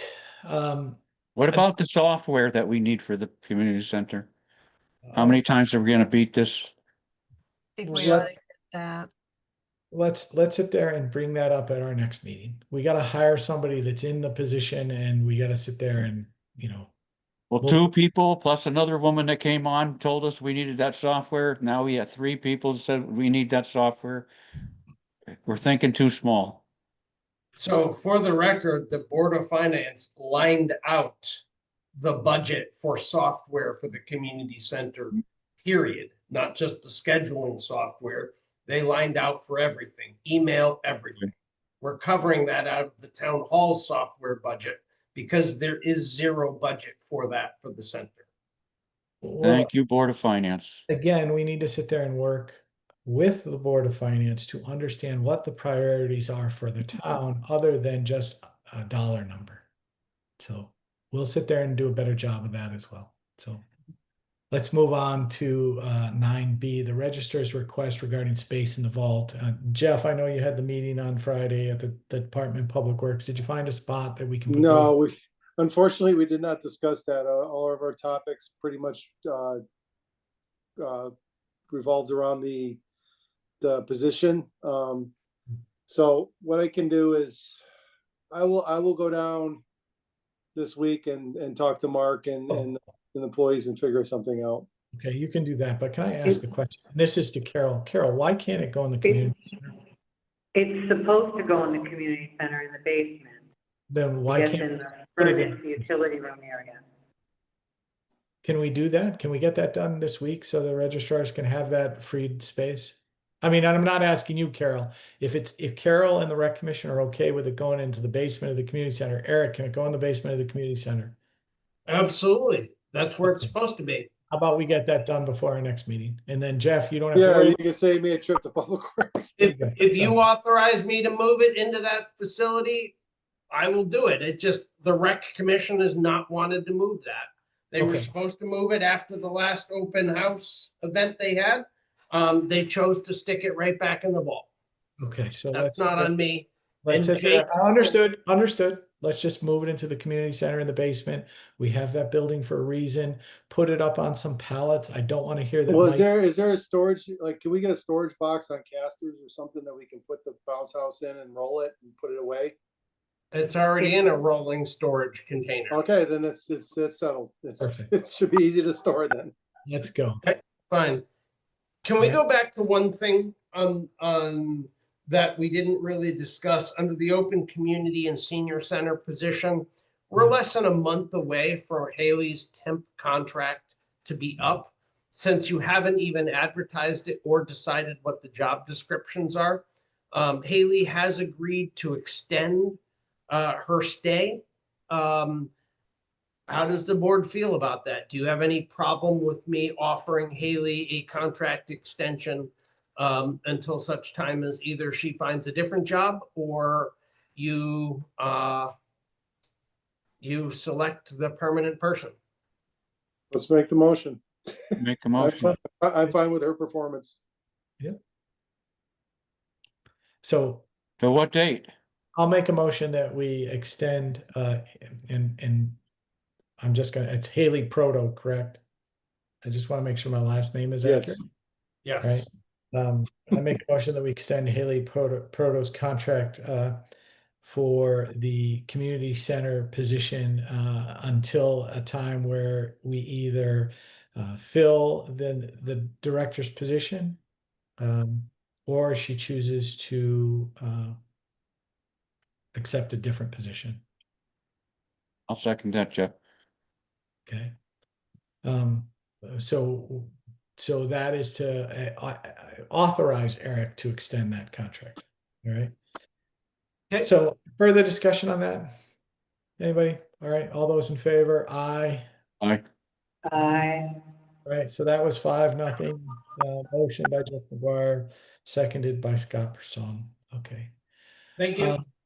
Yeah. And I just want to say thank you, Haley, for that report. It was very thorough. Okay, so a 9C senior transportation garage. So I threw in your packet, because I don't think you guys have seen one of these before, the initial scope of work from Millennium Builders. We have gone back and revised that, and I asked them to value engineer it and see whether we could reduce costs. So they had a structural engineer review on site last week. I'm waiting on a revised proposal for them for that building. Obviously, it's considerably more than what we had in place for that account. So if we choose to do that as a town, we're probably going to need to allocate our LoSiP funding to do that. There is enough money in the LoSiP fund to make up the difference, presuming we don't have to spend all that much for the asbestos abatement or the demolition. I've got a strategy to reduce our demo costs considerably and a contractor that's willing to work with us. So I think we're going to be capable of doing that. But it is going to be more expensive a project than we initially anticipated 3 years ago. It's all funded now. You have the money for all of it, right? The way you said, yeah. If LoSiP? we approve the spending LoSiP funds to do it, then yes. Yeah. And I'm not asking for that right now because I don't have a final set of costs. And I will give you a final set of costs as well as a proposal as exactly where we take the money from when we proceed. So, Or if we, so right now the proposal is $462,000, Right. $463,000. We have how much approved by the town? So right now we have 350,000 approved by the town. And that was a $250,000 grant. $275,000 grant with the town match. In the town match. 75. That's what we have approved at town meeting. Correct. So we're $110,000 short. We got 150 in LoSiP. Yeah. Correct. There's enough money in LoSiP to cover it. The rest of it. Well, that's correct, but we still need to go to town meeting on that. Do we? Do we? Really? Why? To spend LoSiP funds? Not to spend LoSiP funds. We haven't in the past. I'm not saying we can't. Yeah. And it may be smarter for us to do that. And I'm not opposed to going back to town meeting with a proposal to do it.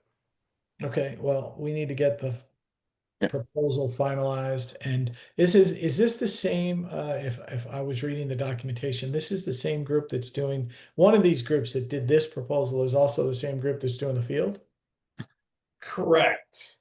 Okay. Gordian is paid for by, Gordian gets their money from the capital region directly. The Gordian group is paid for the oversight. We're not paying for that. What we're paying for is just the price proposal summary through the program using Millennium Builders. Okay. Now, we are also using Millennial Builders for the other project also, just a different division of the company. Because one of them is more structurally oriented and one of them is more design and just ground construction oriented. Okay. Okay, I thought I saw the same contractor. Correct. So you're going to get back to us with a final proposal for dollars after they review what your request was for them to reduce.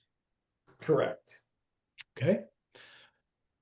All right, next month we'll sit there and look at that. Status of the 9D, status of the field improvements. We're awaiting a price proposal through that also. Okay. The field committee met with them on site.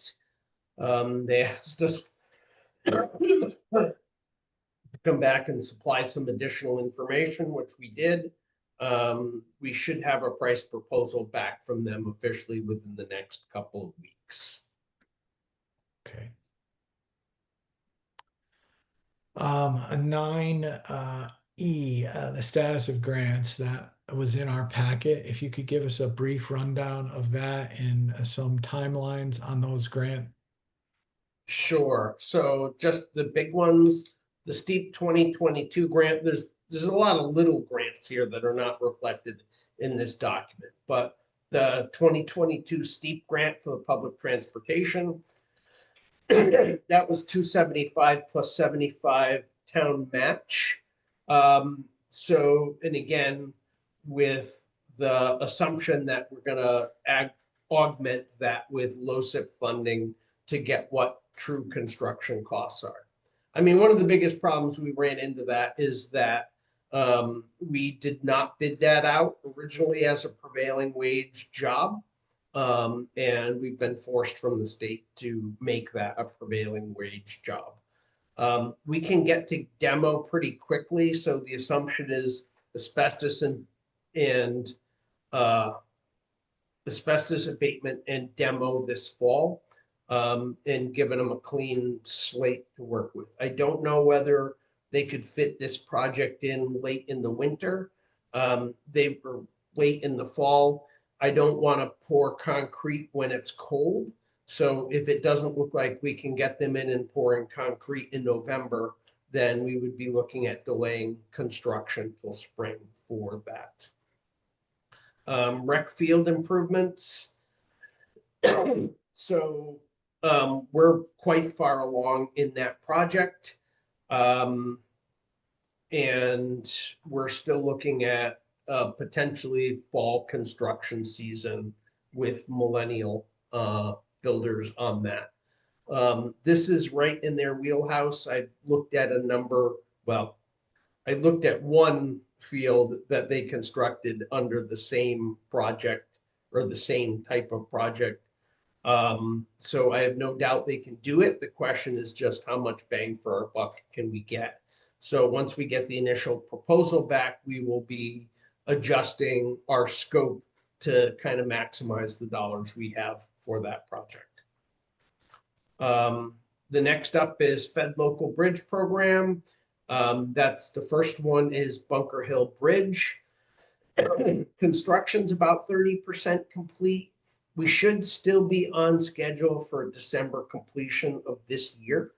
That's certainly my intention. And we're pushing the contractor to make that deadline. So starting next spring will be the federal local bridge program for Long Hill Road over the Hop River. Again, this is about a $4.5 million project that ultimately will not come out of Andover taxpayer dollars. However, like the Bunker Hill Bridge, we have to pay the contractor and the construction inspection and then get rebated by the state and federal government. But they are, in the end, 100% funded. So right now, the RFP is out as of the 11th for the construction management and inspection. That will be reviewed in August. That because it's directly a project that involves a lot of state dollars and it's being run under design managed by state. They have pretty strict criteria for who can be on the evaluation team for both construction inspection as well as the evaluation. So basically it will come down to 4 engineers plus me will be on the committee for, one will be the state. We'll use probably Todd Penny, which is a guy in Coventry, and then Tom Weldon, who's the guy that's our liaison from what was Close, Jensen and Miller. So that one's going pretty well. We've ironed out most of the details. We should have a finalized design for that in about 14 days. So that's the Long Hill Road Bridge. LOTSIP. So as most of you know, we applied to LOTSIP for funding for the pathway down Route 316 and School Street. We do have 100% of the construction funding secured, but we don't right now have the full funding for the design phase of that project. The design is underway. We're basically at the 60% design phase for that project. And I'm hoping, well, actually, I was hoping to have it by today, but I don't have it. A list back from the designer as to what the total cost to complete the design for that project. So that's basically a $2.9 million grant that's still floating out there. State local bridge program.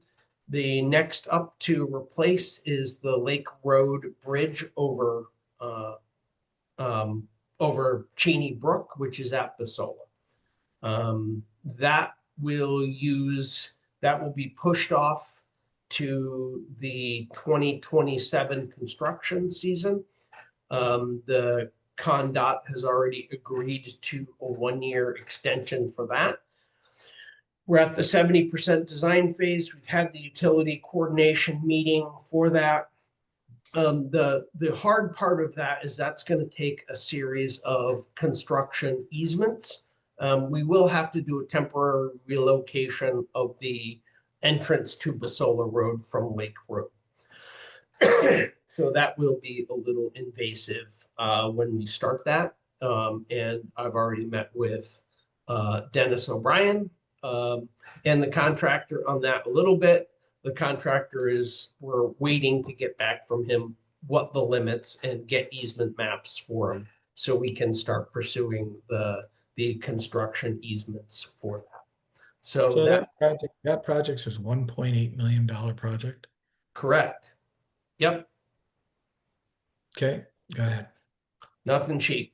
And then we're still waiting a final contract to sign regarding the DEP Rec Trails grant. That is for the pathway that roughly follows the Percy Cook Trail and connects the municipal campus to the rail trail.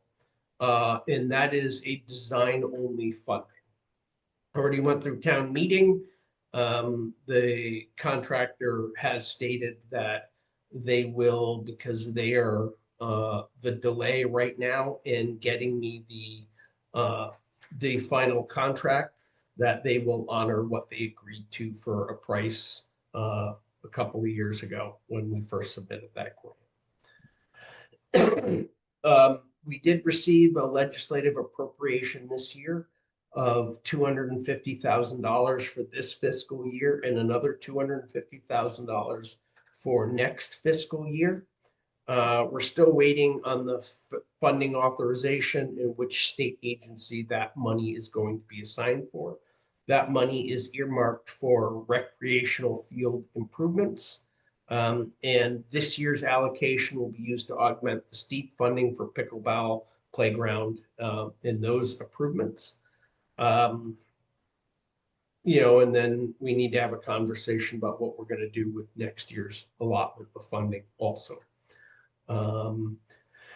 So other grants that are still out there, we have not heard back on our grant submission to DOT for a new handicapped accessible van. We should get that notification sometime in the fall, whether we're going to get it. Judging by our past grant submissions, we rarely get those on the first round. So I would expect we won't get it, but we'll reapply, next April. So there's a good chance we'll get it in the second grant authorization. I mean, there's still some chance we'll get it, but it's far from a guaranteed. Federal congressional appropriation. We initially requested money from the federal government through Mr. Murphy's office, Senator Murphy's office. It made it through the Senate Appropriation Commission or Senate Appropriation Committee in the last fiscal year.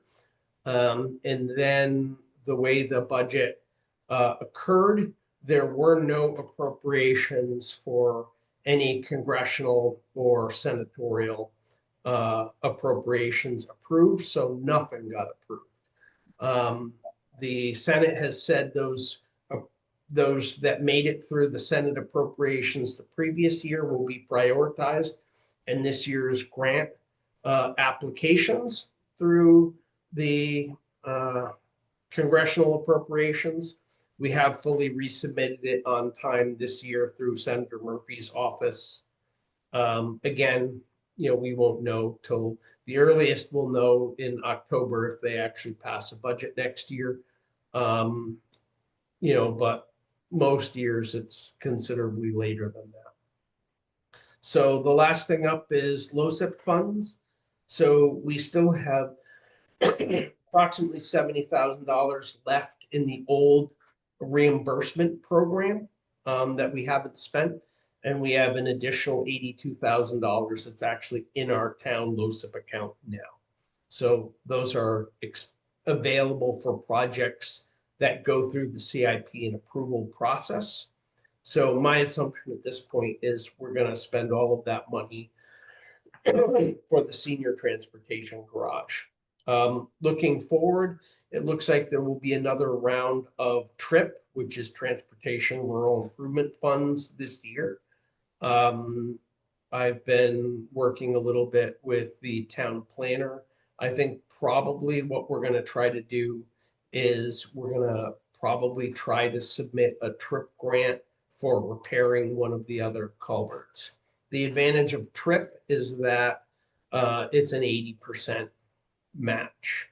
So that, that's a lot better than the state local bridge program, which is a 50-50 match. And that's pretty much where we are on grants, unless you have any other questions for me. Is there a limit on the TRIP dollars? Yes. It's more than $1 million. I think it's $1.5 million, but I'm not positive. Okay. All of our culverts need to go through that then. Well, I mean, because even at 1.8, if I get 80% of 1.5, I end up with more money. Yes. Yes. Okay. All right. Thank you very much for that report. That was very helpful, and it allows the residents to understand where you're at. The timing on those programs, just so I get it, you're thinking that this year you're going to do the demolition on the old firehouse, and the field is going to get started this year. So the pickup. I'm hoping the field gets started this year, but I'm an optimist. Scott, the field commission and the field committee, you're expecting the field to get started this fall? I'm an optimist. Okay. All right. Well, let's make that an actionable thing. So optimists in action. I'd like to see the garage pushed through. I'm sure the whole board wants to see that thing done. Well, that's why the request was to sit there and have these grants out here, because what we need to do is, Eric's got a lot on his plate. We've forced a lot on him. He's got a lot more that's on him. But on these grants, we need to sit there and make sure that certain things happen. So in my head, the field and then the old firehouse project need to get done. And the old firehouse getting done would solve a lot of issues. You'd store the town vehicles. It would hopefully give us some storage, even though it might cost us a little bit extra money. I think it would be beneficial to the community. And then obviously all of the bridges and all that stuff are just problematic, but they need to get done. So, and Eric, great job identifying all those funding options so that the taxpayers don't have to fund all of it. So Don't know what we do without you, Eric. So thank you. Thank you, Eric. Yeah. No problem. Okay, so we're going to move on to item 10, approval of minute meetings. We had minutes in there for 6/9/2025, a regular meeting, 6/12/2025, we had a special meeting, 6/18/2025, we had a special meeting, and 6/26/2025, we had a special meeting. We're never going to do that again, are we? Hopefully not. Okay, that's perfect. So I'll make a motion that we approve the minutes for 6/9, 6/12, 6/18, and 6/26. Second that, Jeff. Scott, any further discussions? Anybody have any changes they want to make to those minutes? Carol? No? All right, all those in favor? Aye. Aye. Aye. Aye. I'm gonna abstain because I was not at some of those meetings, so since we approved them as a group, I'll just abstain. Okay, so the vote, the motion to approve those minutes was made by Jeff McGuire, seconded by Scott Person. There were 4 votes in favor. Ann May, Scott Person, Carol Lee, Jeff McGuire, and Jeff Murray abstained. Okay, there were multiple reports in our package. The treasurer's report. Anybody have any questions? Any issues related to the treasurer's report? Okay, anybody have any issues related to the tax collector's report? Was there anything that we needed to approve on the tax collector's side?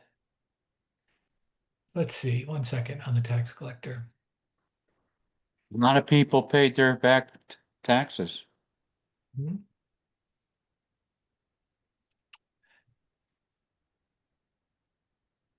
Just so everybody knows, there will be a tax foreclosure sale, I believe Wednesday, for the remaining 2 properties in the tax sale. Everybody else came up and paid their bills before that. Okay. July 16th is the tax sale.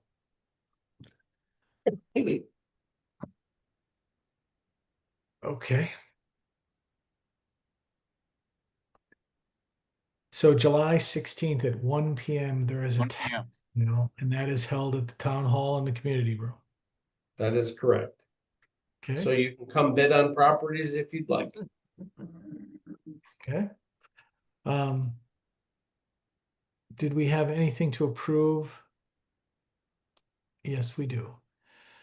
So we have 3 tax refunds totaling $294.05. Anybody have any other questions on any of the tax sale issues or anything else related to tax collector's report? Okay, on page 120, there are the 3 tax refunds in the package: Toyota lease trucks, a Mark Lunta, and a Sherry Palmer, for a total of $294.05. So I'll make a motion that we approve the tax refunds in the total of $294.05 dated July 8th, 2025. Seconded. Right, all those in favor? Aye. Aye. All right, so that vote was 5-0. Motion made by Jeff McGuire, seconded by Jeff Murray. Any of the other department reports that anyone wants to have any issues or discussions on? I think the only thing that the board should consider is several months ago, the board had wanted to generate their own registration form for community groups to book the community center. We haven't really gotten anything back from that. You had been given a couple different options, but I don't think either of those were acceptable to the board. I don't know whether the board's made any progress. Haley put in a event rental rate that she thinks is appropriate for the community center. I think that would be something to consider approving. And then ultimately, we still need an actual request form. I thought Carol and Jeff maybe were working on that, but I don't know what the status of that is. We still don't have any real way for an Andover resident to rent the facility. Those event rates don't bother me. They look reasonable. They're on page 122 and 123. The kitchen we're gonna have to talk about, because I think if you went and got a commercial kitchen rental somewhere else, I think it's a lot more expensive. So that's something. So maybe what we do is push this to another next month and we look at that. but I do think we need to look at commercial kitchen rental. Because I'm assuming, Eric, you're going to have certification for that. Isn't that accurate? Any safe serve, correct? Safe serve is for us serving the Yeah, food. but what about for serving a function? If it's just family members, does it have to be? I have no idea, to be perfectly honest. Yeah, we're gonna have to look at that, but what I'm after is our kitchen a commercial certified as a commercial kitchen and can be used for someone for a commercial venue, so they would come and use the kitchen for $50 per use. That's too low. We gotta look at that one. So everybody look at those fees and let's come back at that next month. But Haley, thank you for putting that together. Yeah, they look reasonable. Yeah. I mean, the only one I have a problem with it, honestly, is the kitchen. Yeah, I mean, that's cheap. something we should definitely look at. She probably put that because it's not completely in use yet, like she said, for warming, serving, or light prep. Yeah. When it is available for more, maybe then we raise the price. But do we really want outside groups coming in and cooking full meals in there? I don't think so. And cleaning, all the other issues. So let's bring that up at our next meeting. So, Okay. anybody else have any of the issues in any of the departmental reports? Okay. All right, if not, then let's move on to item 14, correspondence. Eric, you said there was a CROG summary. What page does that start on? Just so everybody's aware. So the only thing that the first thing we really had, I think, that you should be aware of as a board is that the CMERS program, they're supposedly within the next year will have the Retirement 2.0 program available. That would only be available for new hire workers. But it would offer the town some pretty significant savings in future enrollees. Because as many of you know, so we as a town put in 16% for an employee, but only about 5.5% of that goes into the actual retirement account for that individual. The rest is just simply there to pay for the fact that they didn't collect enough money for many, many years and they ran the program in the hole. So CMERS 2.0 or MERS 2.0 shouldn't have that additional, almost 10% cost adder on it. There will be a new benefit structure that is outlined on the agreement, but that is what they're looking at doing. That's been a request for quite a while. So that's what I wanted to put in there and kind of bring to your attention for correspondence. Sorry, it wasn't really a CROG summary, it's a MERS summary. Okay. So you're saying in 2.0, as opposed to paying what we're currently paying, we're going to pay 5.25%? Well, we don't know yet, but it will be considerably less expensive because it won't be accounting for that overhead, that legacy overhead that the previous program is dealing with.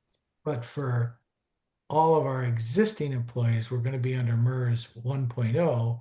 So we're going to have a whole calculation issue. You're going to have to calculate your MERS on the older employees based upon the old rate and Correct. And new employees on the new rate. Correct. Yes, that is the case. That'll work out well. I mean, the town certainly could opt to keep all the new employees in the old program too. It just seems like it's a considerably more expensive program.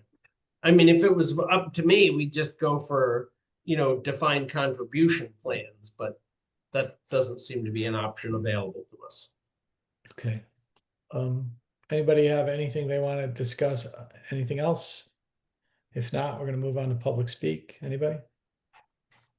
Okay. Marcy Minor.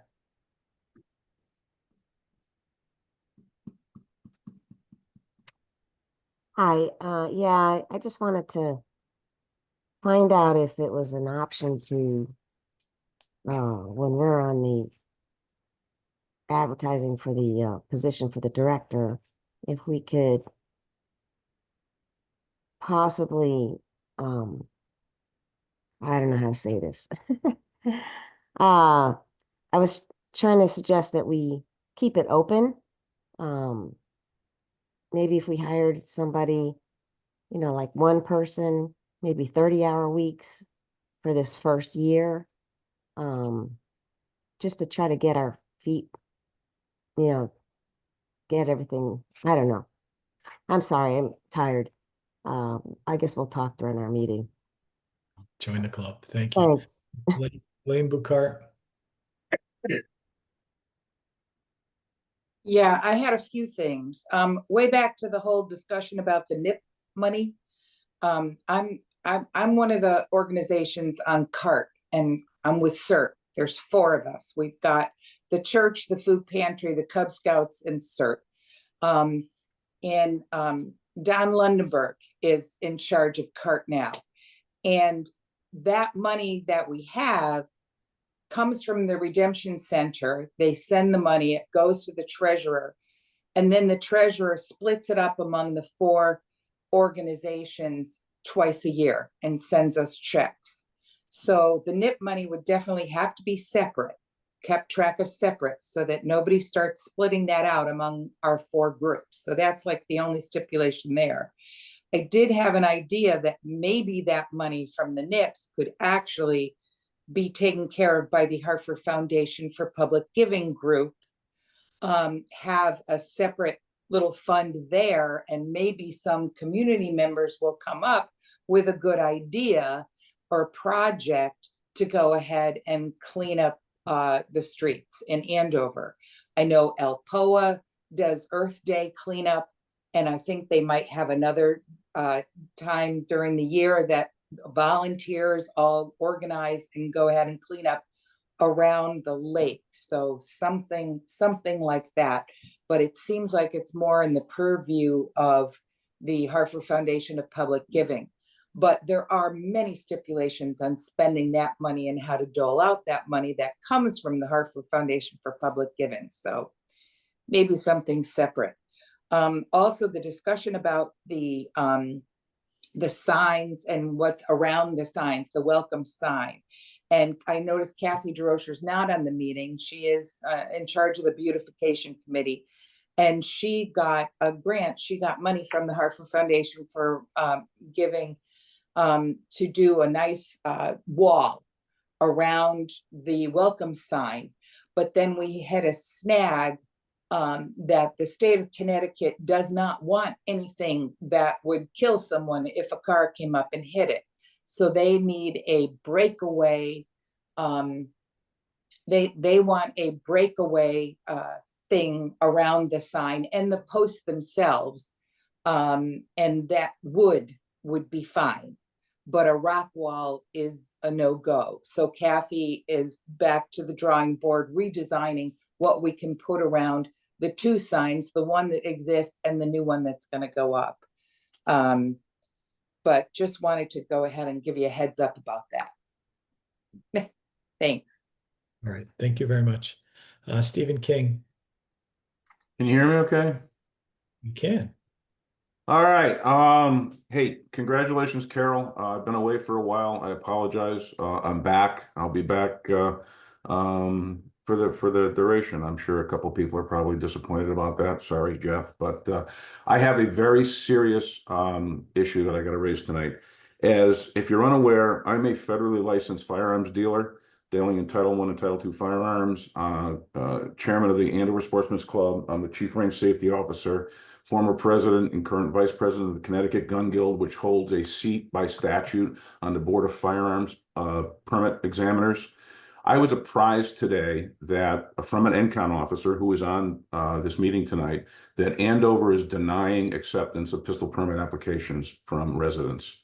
I want to let Andover know that although you can refuse to issue a permit to a resident, you cannot deny acceptance. that is a violation of Connecticut law and also not only the Second Amendment, but possibly the 14th Amendment of the Constitution of the United States. It opens you up to a huge lawsuit. So please, you need to figure this out pretty quickly. You got to start accepting applications. Applications can be accepted by the chief law enforcement officer, which is either you, Jeff. Brett Cook apparently has said that he cannot process any. But Jeff, you can also designate somebody, whether it be Eric or somebody else within your staff, to accept applications. If you need help, I'd be more than happy to help you guys with this, but you need to start accepting applications. I already had a conversation today with the town clerk. We realize we're legally obligated to do it. As much as I don't really like signing for them, we will. Okay, thank you. I appreciate it. Again, if you need any help, advice, whatever, people come to me all the time asking for advice on federal, state, local laws and whatever because of what I do and my knowledge. So I'd be more than happy to help you guys. Thank you. Okay, Joanne Hebert. Okay, I have a couple things that I wanted to talk about too, just real quick. First of all, I'm really happy to see that memo that Eric had in the packet about the MERS 2.0 possibly coming into being next year. I think that will save the town a tremendous amount of money. Like Eric said, it sounds like you're paying a lot of administrative fees and town taxpayer dollars are going to fund a program that's not fully funded. So if it ends up being like 5% for the employee retirement, it'll be so helpful. So very glad to hear that. I'm also really in support of hiring 2 people for the senior community center, plus allowing someone to be the transportation coordinator. I just think at this time, um, it it would be overwhelming as we found out, not that the person was overwhelmed, but because of the lack of direction or a brand new building or what it was supposed to be, I think you can bring in people that can specialize in certain aspects of the senior center, community center, all the while, again, saving the money for not paying benefits just yet. As Jeff Murray said, and Carol, I think as well, if it grows into something bigger and it's very busy, well, then it can morph into a full-time position with benefits and have better direction. I love that they've taken hold of the transportation. It seems to be going well. I think if you have 10 hours to spend on something a week and you're focused, you just come in and get the job done. I think 2 other 19-hour positions, if needed, can do the same thing with various aspects. So I'm in full favor of that. I don't see it as a negative at all as we grow and as it becomes busier. The other thing that I just wanted to mention real quick is one of the items too on your agenda tonight mentioned some memo of understanding or MOAs, memo of agreement, memo of understanding with unions for something that's going to happen. I don't think you should have said what's going to happen. I don't think we need to hear the particulars of someone's personnel agreement, but I think it would be transparent if we're finding a need. Usually an MOA or an MOU is to pay someone additional funds to do additional work or to give them more duties. I think the town should have just been told, hey, this is what's happening. Since you talked about it, you all said, oh, we're going to look at our memo, we're going to look at this.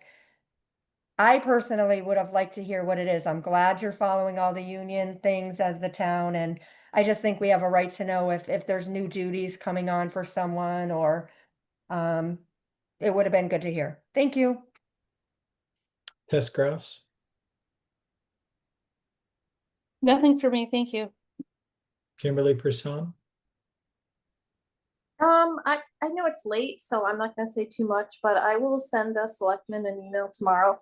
I really want to offer my services to the community center and for free, just help you guys out with figuring all the staffing out and the hours, etc. So it's so late, I don't need to talk about it tonight, but I'll send you guys an email tomorrow. All right, Leanne Hutchinson.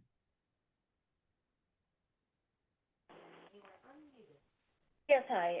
Elaine sort of asked what I was going to ask. to some extent anyway, about the NIP money. This was the first I learned about it, and it's my understanding that money that comes from the 5-cent deposit comes back to the municipality, and then that's where this money that came from tonight that you're talked about, that's where it came from in the first place. So I wasn't sure if you were actually forming a group to join the 4 groups that now make up CART and putting this money in to the money that they collect, as Elaine described, is distributed twice a year. So I guess I'm still not completely sure what the status of it is, and maybe it hasn't been determined, because she also talked about the possible Hartford Foundation for Public Giving playing a role. So I'm just, that was just occurring to me while you were having this discussion. And I'm going to hesitate. I guess I'll try to comment briefly on the Senior Center Director, because I'm on the Senior Advisory Committee, and I've spoken during public speak for the past 2 out of the last 3 months or something like that, as far as whether or not that committee still has a role. And I guess I'm going to make my comments more of I'll call it an observation. I know you're constrained by the amount of money that was approved by the Board of Finance and ultimately approved by the town. My inclination as a citizen is that it would be better to have a full-time director for several reasons. It seems to have been described as the initial director, Tess, as needing, she was working, from what I've read, I don't remember exactly where, but from what I've read, that she was working beyond the part-time hours that she was hired to work. It's my understanding that Haley is saying much the same thing, and the Commission on Aging seems to be leaning toward that. So again, this is kind of an observation. I know you don't literally have the money to spend unless it can come from somewhere else, and somebody's probably thought of that by now, and we've obviously just begun this fiscal year. But it seems like it's being done incrementally. I agree with the idea of having somebody there in the evenings for the community and recreational aspect, and I don't have an answer for a division of hours or that kind of thing, but again, it just seems to me that this is being done a bit too incrementally. And again, to repeat, I know you're constrained by what's in the budget this year. Thank you. All right, thank you very much. Did I miss anyone?